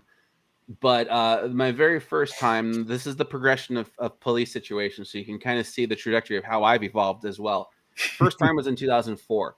I was making a movie back in New Jersey, and we were doing this fight scene. I was acting in it, and my brother was working the little home video camera. So I was this deranged hitchhiker, and I was fighting this guy, and we had a gun prop, and the gun was he had got I think he got like an airsoft CO2 airsoft gun, but we also had a water gun that I had painted silver just as the stunt gun, right? So we're doing the fight scene. We finished the fight scene, and that's it. I'm sitting on the ground reviewing the footage on my camera, and all of a sudden, a bunch of cop cars come rolling up on me, and we're in like this little alcove off of a service road, right? So we're not even in main traffic. And they go, put down the gun. And I got the camera strapped to my hand. I go, whoa, that's a camera. That's a camera, guys. Don't kill me over here. And I go, what happened? And they go, we got word because there was a hotel like about 50 yards away. We got word that two guys were beating the shit out of each other. Some asshole was filming it, and they had a gun. And I go, oh, that was a prop. And they go, show it. So I take the CO2 one, I kind of put it under the seat, but I show them the shitty water gun. And I go, it's this one, guys. And they're like, all right, this movie better win a fucking Oscar because you just got like two departments involved here and everything and just wasting our damn time. I go, I didn't fucking call you people, okay? Some nosy person in the hotel calls you, yell at them. So they leave. And then flash forward to 7 years later in 2011, I'm doing a bank heist movie. Oh boy! Now, you see where this is going. So we had rented a bank actually. I had some bucks and I was able to rent a bank for the day, right? So all the whole bank robbery went off without a hitch. But we needed a pickup shot of the van pulling because I forgot. I never got the van pulling up in front of the building. So it was a Sunday. It was a national holiday. It was snowing. We go to the banking district in downtown Jersey City, and I go to the waterfront, and I'm like, all right, that bank looks cool, or that building looks cool. I don't even need to see what's behind me. I just need the van pulling up, a building in the background, and people running out of the van past the camera, and I can just cut to my previously shot footage. So we get that shot. Then I get this guy who's shoveling snow, and he goes, what are you doing? I go, oh, we're just doing a student film. Don't yell at me. You always say it's a student film. They'll never bother you if it's a student film. Well, he did. So he says, you can't film. This is private property. I go, oh, I'm not filming your building. My back is to your building. I'm filming the building across the street, and I'm standing in the street, which is public property. So no harm, no foul. He goes, get your fucking van out of here. Now I'm going to call the cops. I go, dude, chill. Okay. You may be shoveling snow on the sidewalk, but the street is public property, my friend. I know this because I had a run-in with the police 5 years previously, and they told me different short. You can't shoot on the sidewalk; it's private property, but the street is public property. So I know my lesson. And he goes, no, and he's yelling at me, and I go, you know what? Fine, screw it, fuck off. So I get in my van. He hits my van with the shovel. My rented U-Haul. He's hitting my fucking U-Haul with the shovel. I go, what the hell's your problem? He goes, you're trying to run me over. I go, if I was trying to run you over, be under the fucking van. All right, fuck off. So I leave. And I drive around. And I park in front of what ironically used to be a bank, is now a Japanese restaurant, but they do have the safe still in there. Nice. So we're just parked and we're waiting. And all of a sudden, I see cop cars. Oh, shit, something's going down. They start sealing off the block. I'm like, oh, shit, something's really going down. What's going on? All of a sudden, I see this little Dennis Franz looking motherfucker come walking up to me, and he's just like, put your hands on the wheel now. Don't fucking move. I go, shit, am I in like a no standing zone? I'll move, officer. I roll down the window, gun right into my head. Don't fucking move. Show me your hands. I go, okay. All right. Relax. There are women in the back of the van. We're doing a movie. I don't know what the hell you think happened, but don't fucking kill anybody. Yanks me out of the van, throws me on the ground, cuffs me, and he says, you make one move, I will light you up. And I start laughing. Hysterically laughing. He goes, what's so fucking funny? I go, you are going to laugh too when you find out what's going on. This is a movie. I don't even know what the hell is going on, but we're not doing whatever the hell you think it is. Drags me over, drags my actors up. My actors are crying hysterically, and I'm just like, everybody stay calm. It's going to be fine. And everyone's like, why are you laughing? I go, you're going to laugh too. And I explain what's going on. And they go, just save it for the sergeant. And they go, fine, I save it for the sergeant. Sergeant comes over. He goes, what happened? And I explained to him, we were doing a movie, and I don't even know why you thought we were doing it, because we're just parked here. Everything was in the back, and we have airsoft weapons, but they were not being brandished. We're not even physically filming right now, so it's not like you need a permit. So what happened?" They go, "Someone called 911 and said that 3 terrorists in ski masks were driving around with machine guns in a white panel van." Well, I know who that was. So I told them what happened. And then I hear the best words ever. Someone whispers to the sergeant. He goes, "Sir, we don't have a crime here." I go, "You think? You think?" So they go, "All right, we'll let you go. We'll let you go." I go, "Thank you very much. But first we have to bring you down to the station because the captain wants to yell at you." I go, "Fine." I go down to the station. The captain yells at me saying I could have got someone killed. I go, "I wasn't the one threatening to murder anybody. I was just chilling. But sure, it's my fault, right?" And they go, all right. Take him downstairs. Book him. I go, "What?" And they go, "We got to book you." I go, "Why? I didn't do anything." "Well, there was 2 departments called in, and it's just this big scene, a lot of egg on our face." I go, "Yeah, egg on your face. Why am I getting booked?" I got my fingerprints taken. They put me in a cell that's like a Hannibal Lecter size cell, like a little tiny one too. And I'm just sitting there, and the cop who threatened to murder me is just like, "You're right, this was funny, wasn't it?" I go, "It's hilarious." So ultimately they let me out, but they go, "I have to go to court." I go, "What fucking for?" They go, "Well, if you want, your guns back, you got to go to court so you can get them back and everything." And I go, "What?" They go, "Don't worry, we'll take care of you." I go, "Just like you took care of me on the street? Don't worry, we'll take care of you this time." I go, "Okay." So I get my court date. A month later, I go to court. I'm sitting there. The courtroom is empty. The judge comes out, and she's like, where is everybody?" And I'm like, and she goes, "Well, seeing as how not even the prosecution bothered to show up, I guess I'm going to have to dismiss the case, and all my time was wasted." I go, "I'm sorry, Your Honor." But yeah, they didn't show. That was how they took care of me. So all charges dropped, everything dismissed, and that was the end of it. But still, police, they're hilarious, aren't they? So flash forward to 2017. I'm skipping over another cop story, but 2017, I'm doing a flash fan film in this alley, and it's a narrated scene, so there's no actual audio or dialogue, right? And I wanted to do like a Trayvon Martin style scene where the Flash actually stops the bullet from killing the kid. And my actors were not the brightest, because I have the Flash. I go, "Okay, so what you're going to do is you grab the gun, disintegrate the gun with your hands, press him into the wall, and yell at him and berate him." And he goes, "Okay, action." And he's screaming at the top of lungs, "You're going to shoot a kid with a gun, shoot a kid with a gun, shoot a kid with a gun." And I'm like, "Dude, there's no dialogue in this. Just mouth it." He goes, "Oh, sorry." Sooner I say that, cops show up. And they go, "What's going on over here?" I go, walking over, and I have a black child in a hoodie with me. I go, whatever you do, stay right there. Do not move. Don't say anything. Because I will not have a black child die by LAPD on my set. So I go over, I go, "We're shooting a Flash movie." And they go, "We got where there was a gun or something." I go, "Oh, it's the Flash. And he was really overzealous. It's all props." They go, "You got the Flash here?" "Yeah."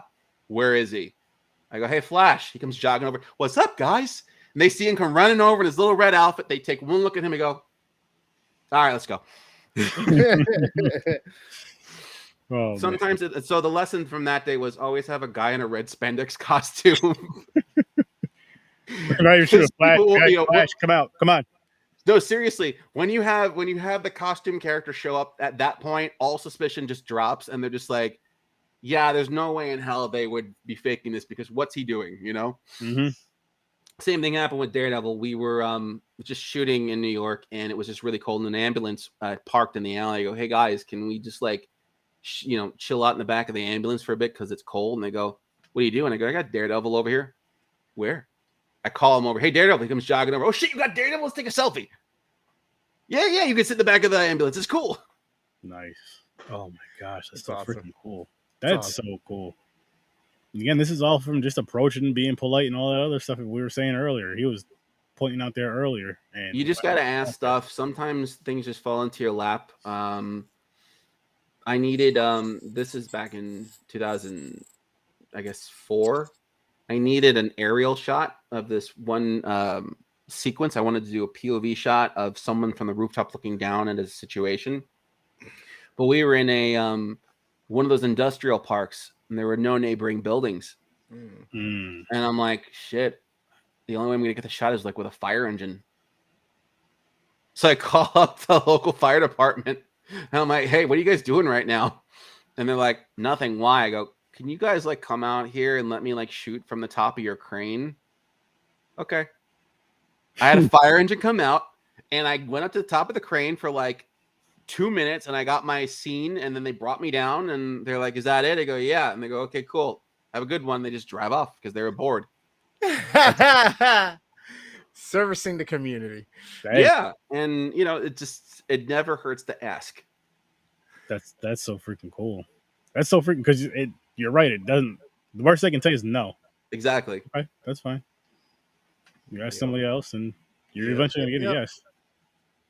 Which I've been pretty I mean I've been pretty modest with my asks lately. Like I don't want to go for outlandish shit, but you know, sometimes it works. Like you know, cops there or whatever, like, hey, can you flash your lights for me? And they'll go, yeah, sure, why? And you'll tell them why, and you want to get that effect, you know. Mhm. Other times, like I don't know. It's I got trapped in this I guess national park. I couldn't go one that they locked the way that I wanted to leave. So like, you know, you just ask, but I had someone basically escort me out the other end. Mhm. But I had to go through like a crazy like trek to get through it and everything like that. But yeah, it's just sometimes you got to ask. Yeah. Closed mouth don't get fed. Mm-hmm. Yeah. Not at all. Not at all. That's wow.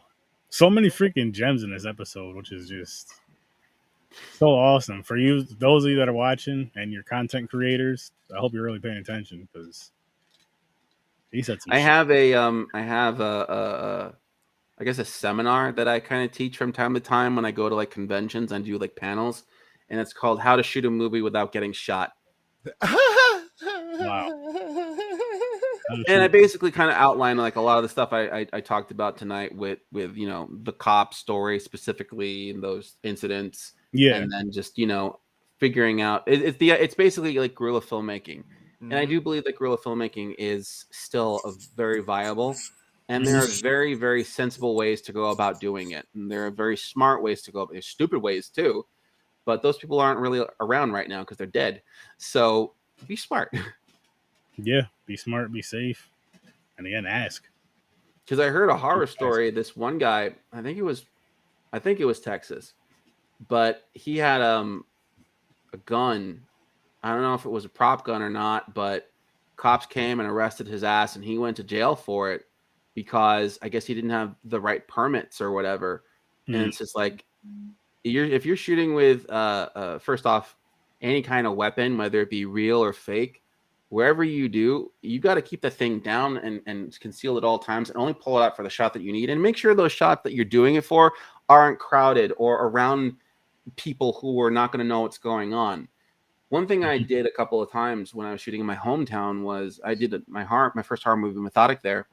I called up the police. I go, hey, listen, we're going to be filming this evening doing these particular shots. There's going to be a girl running in the street screaming, help me, he's trying to kill me. So if you get any 911 calls, don't respond to those ones because that's what we're doing. Which now that I think about it would be really good if I actually was planning to murder somebody. But I also went around and I put flyers on all the doors of the houses saying, hey, we're shooting from this particular time. Please, you know, don't think something real is happening. Okay. And I did get my permit for that day and everything like that. But, you know, it's stuff like that that helps as well. Just communicating with your locals and, you know, explaining stuff. I mean, it's the most respectful thing and it makes the most sense. Just because you have the permit to work there, it's like, okay, but I may be disturbing these people in their regular lives. So let me just put the flyers out there. And if I see them come outside, hey, my name is so-and-so. We're going to be shooting a movie from this time to this time. And this is what's going to be going on, basically. We can't give you too much, but this is what's going to be going on. So please don't worry. And we're going to get it done as soon as we can. We're shooting from this time to this time, but we're really trying to get it done here. And if we have no distractions, no nothing, we'll get it done. We'll be out of your hair before you even know it. Another thing I've also done sometimes as well is I've done screams in post, just because I know I can either get it done correctly in post, and so there's no need to scream at the top of your lungs down your street when someone's getting chased, you know? So sometimes I've had actors just go, you know, and then I'll dub it in post later on, and I still get the same effect. Oh, that's interesting. It is helpful. Nice. That's interesting. But I guess it makes sense too, though. It makes sense. The goal is, you know, when you're guerrilla filmmaking, is to be you want to be a ninja. Mhm. You don't want to get in other people's way. You don't want to be a distraction. You don't want to disturb the peace and piss people off. So anything that you can do to minimize that would really help. So if you can get something done in post, you do it. If you can cheat something, cheat it. You know, there's no need to have a character brandish weapon if they don't need to. Don't run into fucking a crowded room with an airsoft and expect not to get shot by police. Like, you know? Yeah, doing stupid. Yeah. Don't write those scenes. Write something that takes place in an abandoned warehouse or an alley or a private. Another thing too is private locations. You can get away with so much in a private location because it's private. It's privately owned. You can do whatever the hell you want there. You know, versus again going into Times Square and doing, you know, a murder sequence. Yeah. That won't cause a traffic jam or nothing. I did a spoof back in 2005 called Action Man, where this girl was getting robbed. Like she was getting, you know, mugged from her purse by this guy. And Action Man is supposed to. The joke is he can't find a place to change his costume because all the phone booths are gone. So he's going He's going to like a porta potty. He gets thrown into a cab. He's doing everything. He can't change it to his fucking costume. And by the time he gets there, the girl has beat the shit out of the mugger herself. However, this is back in the day of my little home video camera. So when the obvious, give me your purse. Well, some guy actually almost beat the shit out of my dude because they thought he was actually trying to steal her purse. And I was like, thank you. You are an amazing Samaritan. But no, this over the top broad daylight mugging was fake. I am not John Quinceañeras, okay? This is not what would you do. No. This is just a movie, guys. This is just a movie. Yeah. I like it. Wow, man. I love it. This was such, again, thank you for coming on, by the way. This was such an awesome episode. No problem, man. This was such an awesome episode. I can't wait to do this again with you and this watch party thing. I think I want to try to make this a thing for October. So any indie people that want to show your shorts or your films or whatever. And you know what? I'm going to throw in no fan film rule, just to make it a little more interesting. Unless they're shorts. They have to be 15 minutes or less if it's a fan film. Well, I host a screening, man. You want to do 5-minute shorts or less? Trust me. By the way, if there's any filmmakers watching this who are in the LA area, send me your shorts because I do Tuesday night screenings at Esco's Pizza, actually, which has an amazing back room, a screening venue.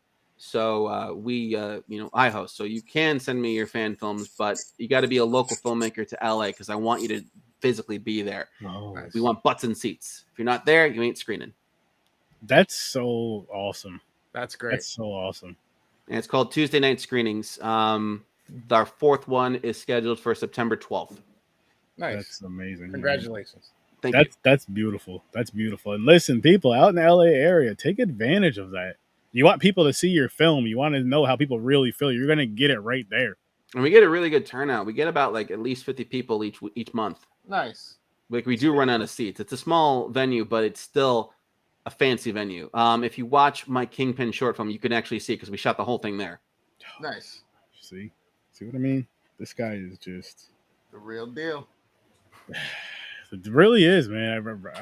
I don't even know what else to say. Like I'm so appreciative for you coming on, just because I know we were coming on to kind of discuss the fan films that we watched previously, but then we just dove into just a doper conversation, an important conversation to where anybody that wants to create any type of content, more specifically fan films or films in general, it's like, yo, look, you could do it for a $0 budget. You could do it for $2,000 or less.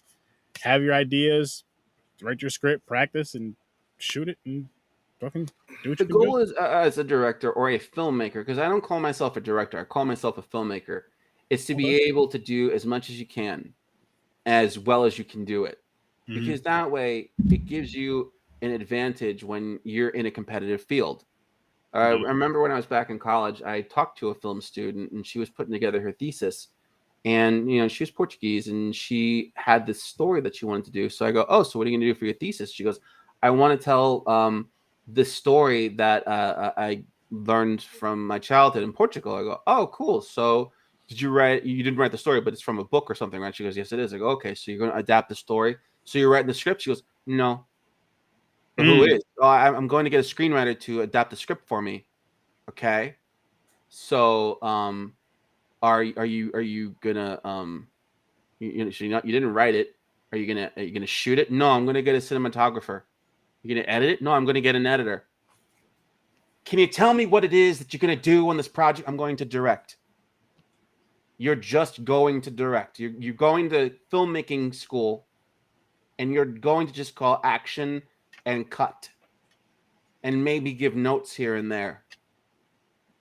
Blew my mind. I'm like, why? Why are you doing this? Me, at the time, I was just like, I'm learning how to do mold making. I'm learning how to do animation, 2D animation, editing, special effects, lighting, costumes, props, all that shit. And you're going to just direct.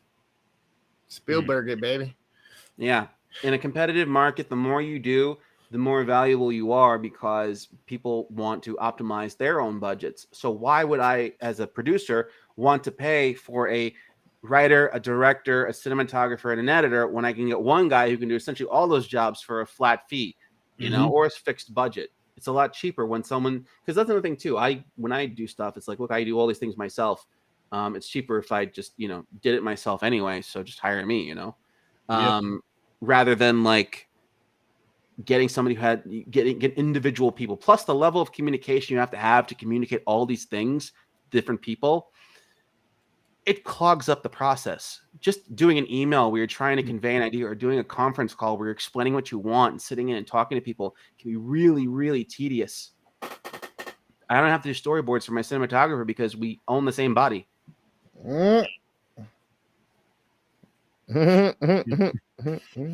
Wow, man, this was just freaking.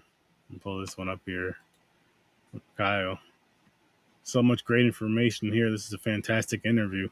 Thank you. I'm glad you appreciated it. Hell yeah, this was again important, and it's just getting doper because since I started focusing more towards the indie scene, which I'm trying my best to stick with the indie scene as much as I can as creating the content I create. I'm just loving that you guys are coming on so willingly and showing your content and letting us discuss it and all that stuff, because like, why not? And I'm trying to do it as long as this strike goes, but at the same time I do want to keep my show going, so just throwing it out there.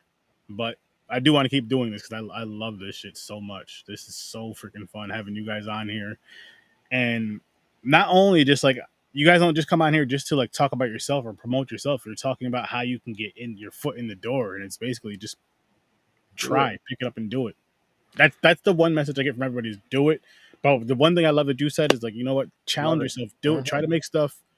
Try to make films for $2,000 or less. Just try to make films for $2,000 or less, and just make that your goal to where you and you can be a beast at it, because then you're gonna be okay. I know how 15 minutes. Okay, I can develop this story. Boom, boom, boom. Here's how you can get the the important parts that pull you in, that keep you, and that make you go oh shit or whatever.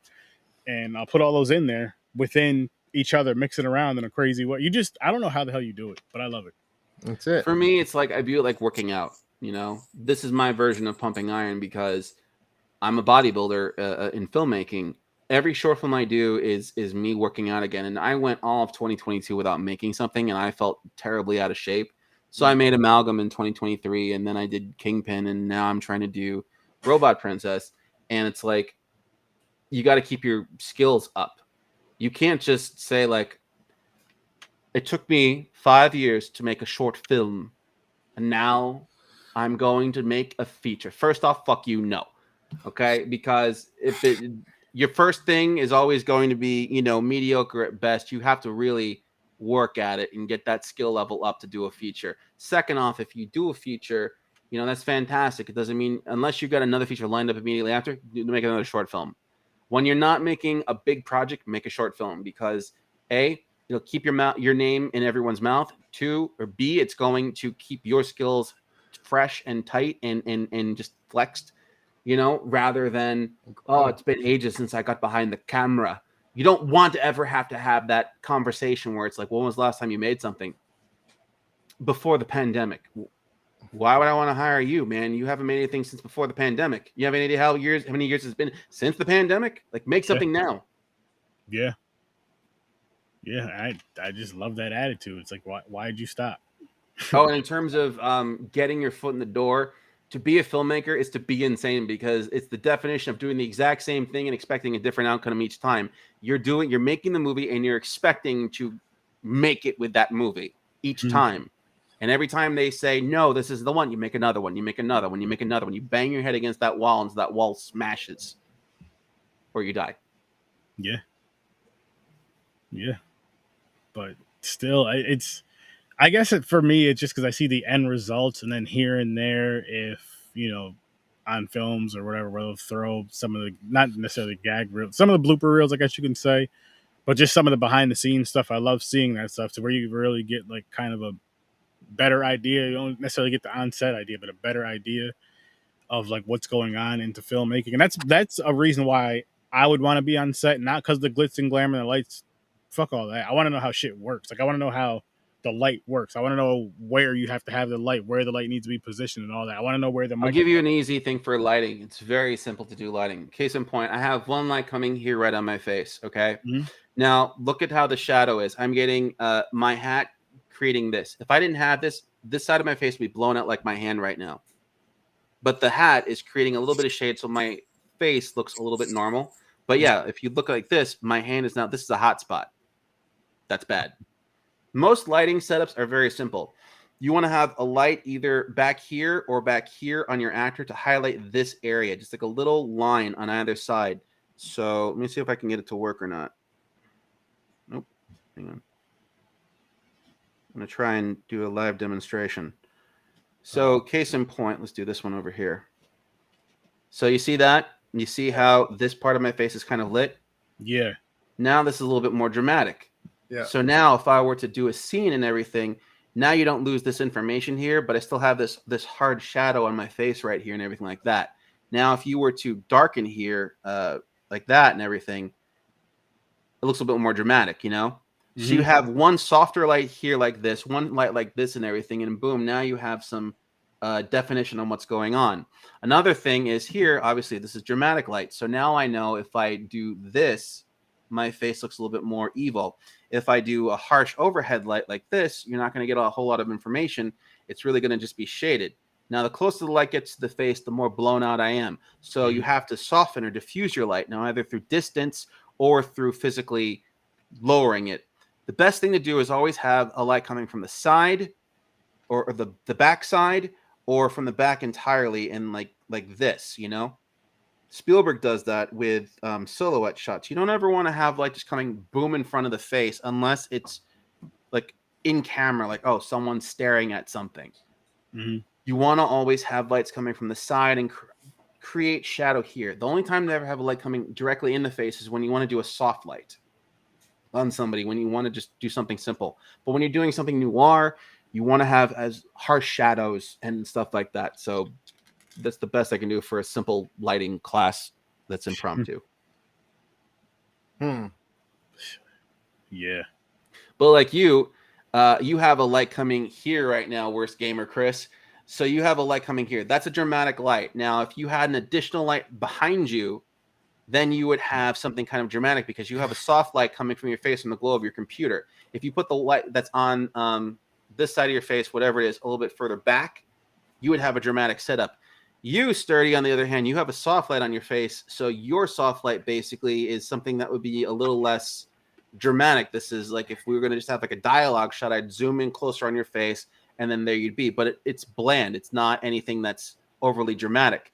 So again, if I were to do a dialogue scene, depending on the nature of the sequence, if I want to do a serious scene, like for example, I could bounce this light right here, maybe, where is it?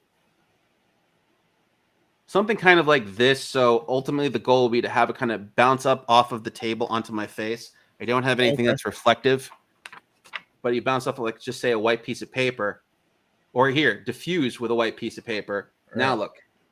Yeah. This helps. Now, this is a soft light. So if I want to just have a regular dialogue scene, I could do this. If I wanted to be a little bit more dramatic, I can kind of do this. See? A little soft, not as hard. And then the harsh light over the head and everything. Hang on. You get the idea. But yeah, diffuser. Interesting. The main reason why I have these bright ass lights is I have a blue screen behind me. Oh yeah, no. I know why you're doing it. I'm just saying. Just to know those things of the lighting in the film. No, that's still some dope information to know. I'm not critiquing you. No, because it gives me just ideas for other things. So it's dope information to know. Messing with these bright ass lights, dimming them and all that. And yeah, when you're color keying, you want to have a matte light. That way everything is solid. So yeah, if you got a blue screen, what you're doing is perfect for blue screening. Thank you. And damn, man. People, if he has a class, you need to sit in it. Take notes. Record it. Take notes. Just ask permission in the beginning. Hey, is it okay if I turn my camera on and just record this whole thing you're about to say to me, so I can? I'll go to any convention if I'm a guest there. If someone invites me as a guest to a convention, I'll show up and I'll talk. I don't even need a mic. I'll just talk. There you go. I'll be the greeter, like the Walmart guy, and just hey, what's going on, guys? Did you know? Chris is here, aren't you, Chris? Yeah, but the other Chris. Oh man, that's so cool though, man. Like I just, it makes it more it makes it more, I guess, believable that you can do it. It's plausible. It makes it plausible. Yes. When I saw Halloween, that was the first movie I said to myself, oh, now I know how to do it, because it felt so small scale. Because, it's a suburban town. I grew up in a suburban town. I'm like, wait a minute. I have all this at my disposal. Why can't I make movies? And, a lot of people seem to think when they're making a film, or what goes into making a film is, oh, I need to have a trailer. I need to have, big lights and gaffers and rigs and all this shit. It's like, no, you don't.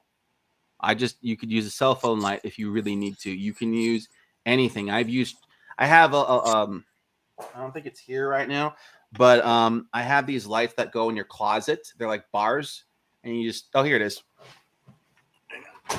This is what I used all of 2019 to light my stuff. So, right, come on.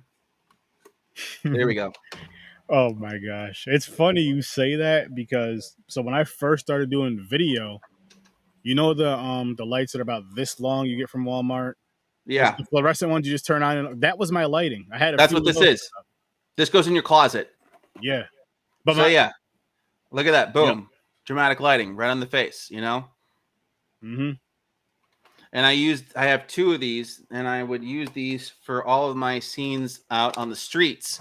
I'd prop them up or place them on something, and that's how I would get the effects that I want. Or I'd literally have characters hold them out of frame. I'd either hold them like this or hold them like this, and I get the kind of lighting that I wanted. And those are really good for a while. Now I have a little bit more professional grade lights, but that's a good way to start. And those things are like $20 a pop. I got them at Rite Aid. There's your lighting. There's your lighting. That's, again, wow. Thank you again, man, because this was just very informative. Yeah, I'm quiet because my brain is just going on things to use this in. You know what I mean? I used to use a skateboard as a dolly. Then I upgraded to a wheelchair. Nice. Then I lost the wheelchair, and I got a dolly. One time I used a dolly in a hotel. Those like for your suitcases. Mm-hmm. I used that, and had someone push me on it.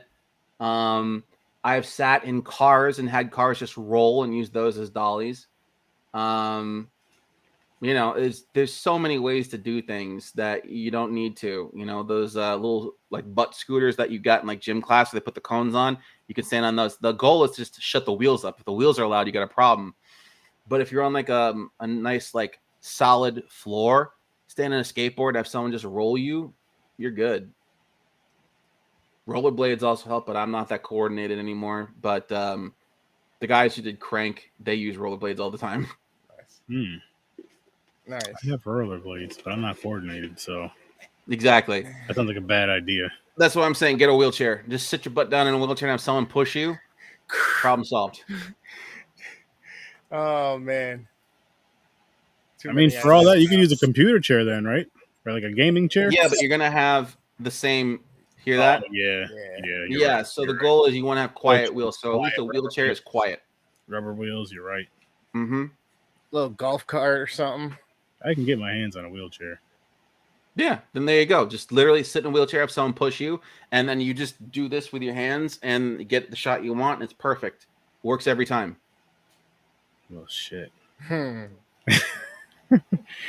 What I love about having you indie guys on is there's like you come on here with like you make less and less excuses for people who want to do an indie film or want to be a content creator in general, because it's basically the same thing as pick up your phone, pick up your camera, and Pretty much. say something or do something. And try something. Do something. Yeah. Don't be scared. Just fucking try the shot. If it doesn't work, let's shoot the shit again. Like, and I always tell people, because I get a lot of fledgling filmmakers who are like, "Oh, I want to make a feature." Okay, have you made anything else? No. You're gonna suck. What do you mean I'm gonna suck? Why are you trying to shit on my dreams? I go, you'll make a feature. It's just not gonna be good. Why not? Because you haven't made anything yet. What should I do? Make a 5-minute short film. And some guy, he said he wanted to do a fan film sequel to what was it? One of my fan films. I think he wanted to do like a fan film sequel to like my Punisher series or whatever. And I was just like, he's like, I want your blessing. I go, no. He goes, why not? He goes, it's not going to be good. He goes, what do you mean it's not going to be good? I'm going to take great care. I'm going to crowd raise all my funds. I go, have you made anything? No, I haven't. And it's not going to be good. Why? Because your first movie always sucks. Then your second movie is kind of better. Your third movie is a little bit better than that. It's not until like your 10th or your 15th film, you're like, I think I know what I'm doing now. If you make your first movie and you sit there and go, I made the best thing ever, you're an idiot. You're delusional. I will never accept anybody who says this is my first thing ever and it was amazing. The only time someone's first thing ever is amazing is when they had a lot of money and they had a really good crew behind them. But if you're just doing it by yourself for a couple $100, no, it's going to suck. But you'll learn so much from that. Yep. Exactly. And that's the other thing too is if my first movie ever was my first idea and I had a budget, I would never have learned anything as a filmmaker because I'd have other people doing things for me. So I would not be able to function by myself because now I'd be like, well, now I need to learn that thing. I don't know how that thing, you know? So you really need to be able to do everything yourself first. You got to wear all the hats. And then once you've worn all the hats and you're comfortable with all those hats, then you can start giving them to other people because now you could speak their language. I know how to communicate to a cinematographer. I may not know the name of every lens. I may not know which lens is needed, but I know the shot that I want. And I do know that if it's going to take this amount of time to put a lens on a camera, it shouldn't take that amount of time to put a lens on a camera. I know that if the camera, how long a camera battery is, to always have one in your pocket, or if we're going to be shooting at this hour of the day, this is what we have to get done in the meantime. Stuff like that. What kind of lights we're going to need? Can the same effect be done quicker with something else? You know, these types of things. If I know how to communicate and speak their language, I get it done faster rather than sitting there going, what is this? And learning on set. Learning on set is fine, but when you're the director, you need to already have a working knowledge of everything. Well said. Shit. Well said. Yes. Listen, people, I think we're going to wrap this one up right here, but there's definitely going to be a part 2 and probably a part 3 and a few parts after that. We'll see what happens. Because we also have a non-horror show, Popcorn and Pints, for all the sci-fi and non-horror things that I know he superhero and is going to create. So, yeah. Just proving you guys are showing a lot of love to indie when we can. So, send us your content. We'll watch it, review it, and have you on for an interview and all that other fun stuff. Chris, I want to thank you again for coming on, man. This was excellent. This was a great freaking time. Anytime, I love being here. Really, though? Really? Thanks for having me on, guys. It was a blast. No problem. I'm always down to come back. I'm always down to bullshit and stroke my ego a little bit more. Hey, I'm down to listen, man. I'm down to listen because you throw a lot of knowledge in there, which is awesome, and I hope people that are out there wanting to do this kind of stuff, if you're watching this episode, I hope you paid attention because there was a lot of shit in there. And if you missed it, just watch the replay. Just watch the replay. Get them numbers up, get them views up. Go follow him everywhere. Go follow us everywhere. And click the links. Donate to my campaigns. Watch my shit and buy my crap. Got to give. You gotta give. Gotta give. Could end it on that. I've seen your nightmares. Peace. Oh man.